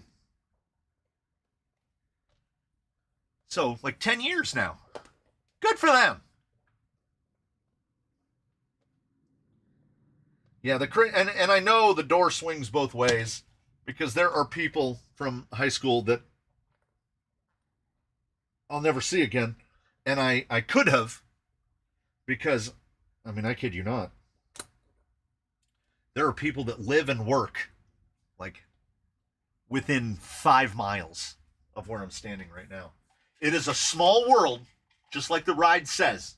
But at the same time, the world is very big, because 5 miles away from those people, and I haven't seen them in 35 years. So if one of those people moves to Arizona or Nevada or any of that, I mean, it's not going to happen, man. There are realities. I have seen both of them since childhood. But it's almost like that. A buddy of mine was talking about how he ran into a guy that he had gone to high school with, ran into a guy in a store somewhere, or ran into him at Disneyland or something. And the guy was like, hey, man, how's it going? He's like, oh, it's going all right. How about you? And they went through the formalities. And then his buddy was like, oh, man, we'll have to get together sometime. And he goes, my buddy goes, I couldn't even fake it, man. Like, I haven't seen this guy in 20 years. What is going to motivate me to be like, hey, sure, I'll go have a beer with that guy. He's all, if I had anything in common with that guy then, I don't have it in common with him now. He's like, I mean, whether it's a marriage or it's just two people from high school, relationships take work. Any kind of relationship takes work. And it's not one-sided, man. You both parties have to be committed. So it either happens or it doesn't happen. So you're either committed or you're acquitted. That's weak. It's weak, but I'm gonna let it ride. So again, no FOMO. I feel like the chances are pretty low that I've missed out on the true lifelong friendship of someone from high school that after high school ended and I never saw them again, that I missed out on something. If I missed out on something, I don't know, I'll never know. So it's absolutely fine. We sally forth. And what's crazy to me is a lot of people, we had these in high school as well. Oh man, I got to get out of here, man. As soon as I graduate, I'm out of here. Like we're in the worst place in the world, right? I never had that. I never had that feeling of the first thing I've got to do is get out of here. I was born in a room in a building about 8 miles from where I'm standing right now. The furthest I've ever lived for any extended period of time from the room I was born in was about 25 miles. So I've lived my entire life in a 25-mile radius of the place that I was born. And to some people, I guess that's some sort of a stigma, but it's not to me. For one thing, it's not rural Iowa. It's Southern California. I've been to Disneyland like 250 times in my life, right? I've been to everywhere. San Francisco and Chicago, and you can travel to places. There's no real, the place I live is absolutely fine. There's nothing here that makes me go, A, I've got to get out of here, or B, I've got to go find a place that has the things that this place doesn't have. So I think that was part of what happened, where you just never see those people again. They had to get out. They had to get. I got to get out of here. I gotta make something bigger and better. I don't get it. I think there's escape. We'll use the word escaping. Escaping your hometown. I don't know if that's successful. I guess then it depends. That is all relative. And I don't know if I could live anywhere else. I really don't. I don't know if I could live anywhere else. I've lived my whole life here. I know the place. It's not a bad place. And I grew up in San Bernardino, California, which is not fancy nor scenic, but at the same time, it's not Bakersfield or Sacramento, Visalia. Ooh, see it on here. I don't want to disparage too many places in California, because most of California it's not as nice as the TV shows would have you believe, but it's not terrible either. You've never been out of the country. I've been to Canada. And I've been to Mexico. I've never been out of North America. So no, I've never been out of. Yeah, effectively. And at the times that I went to Canada and Mexico, you could just drive into them. You didn't need any kind of documentation to go to those countries. But yeah, and I don't know. The wife is always talking about how she'd like to go to this and visit this or see that. She kind of has this little inkling that she wants to see the world. But I don't know. I tell her that I just want to go to Yellowstone. I want to stay at the Yellowstone Lodge right near the end of the season when it starts to turn to winter. I want to see that. Like, my motivation to go see Jamaica or the Virgin Islands or something is really low. I haven't left Utah in decades. I sure wish I could afford to. Oh, yeah. Oh, he gave me the... Hey, you said it was... Did he give me the 15-minute warning and I just didn't notice it? Or are we just getting the 5-minute warning? Oh, 12 minutes left. Yeah. I was the guy with the cool fast car in school. We had that guy. He had a Mustang. We had that guy. Yeah. Jimbo didn't know me from high school or even the same side of the planet. And how did we meet? This. My life, I've said it before, could have had a very different trajectory. So, San Bernardino, such as it is, my life would be completely different were it any other way. So I'm thankful for San Bernardino for allowing us all to stay together. Come up to Vancouver, we get winter. I'm not saying that I wanted it. I don't want winter. I couldn't survive it. I'm too used to what we've got here, which is none. And I can survive 115, which is useful. I mean,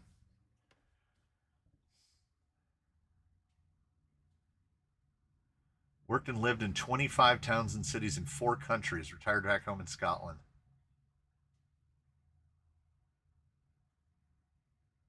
I was glad to leave Illinois. Too flat and swampy. Well, then don't go to Florida. It's even flatter and swampier. I've been to France with my school and Amsterdam with my mate. Well, that's the for you UKers. That's like a what? That's like an hour, right? To get to France. London on the Channel is like, to get to France is like an hour. In California, I couldn't get to Santa Monica in an hour, and that's one county over. This is California. If I drive east for an hour, there's nothing. I haven't even gotten to Palm Springs yet. It's 4.5 hours to the border. Come to Scotland, even the mountains are swampy. So good. The moors. So everybody, we made it to putting the chassis together.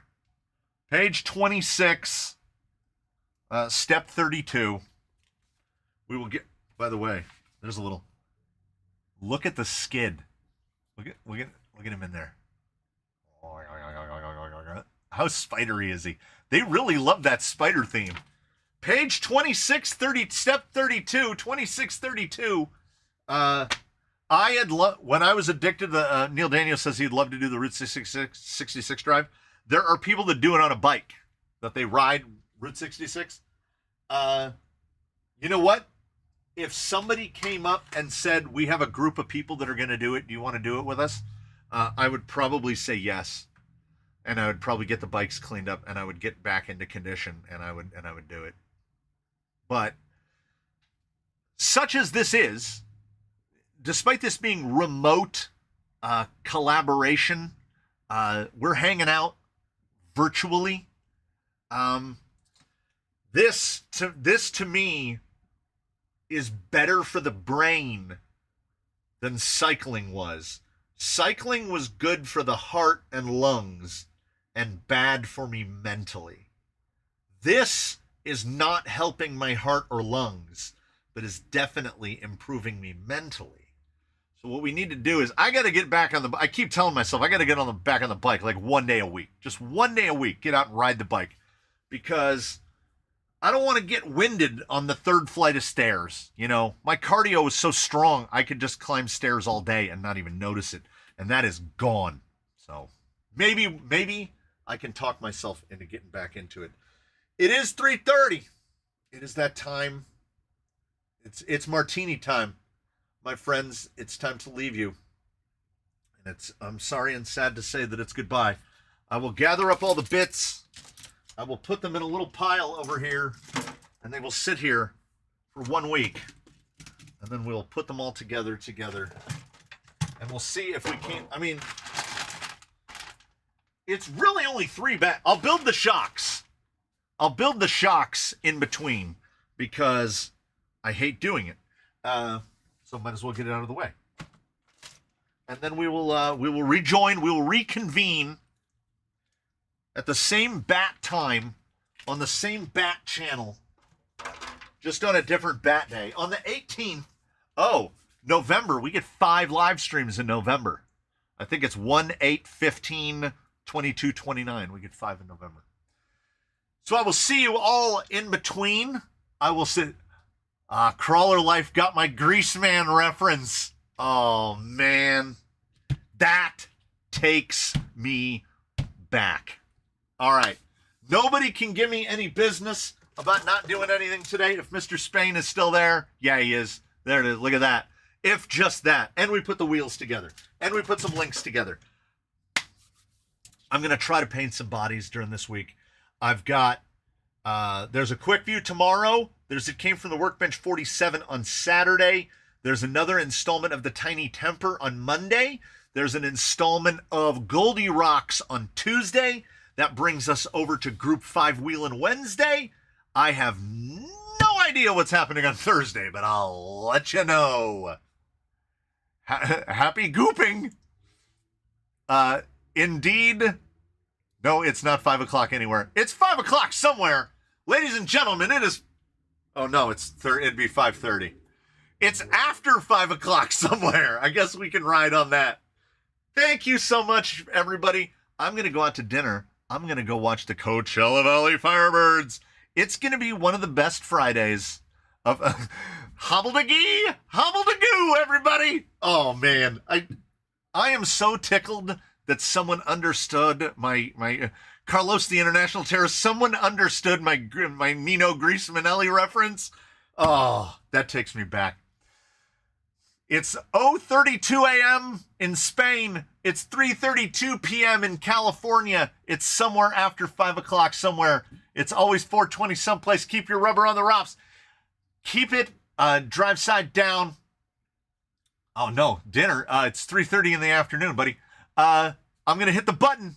I'm going to thank you all so much for watching. I'm going to invite you to tune in for whatever we got next. In between now and then, please, one and all, do your very best. Have a good one, everybody. Wait, we need one more. And with this, I bid you all adieu.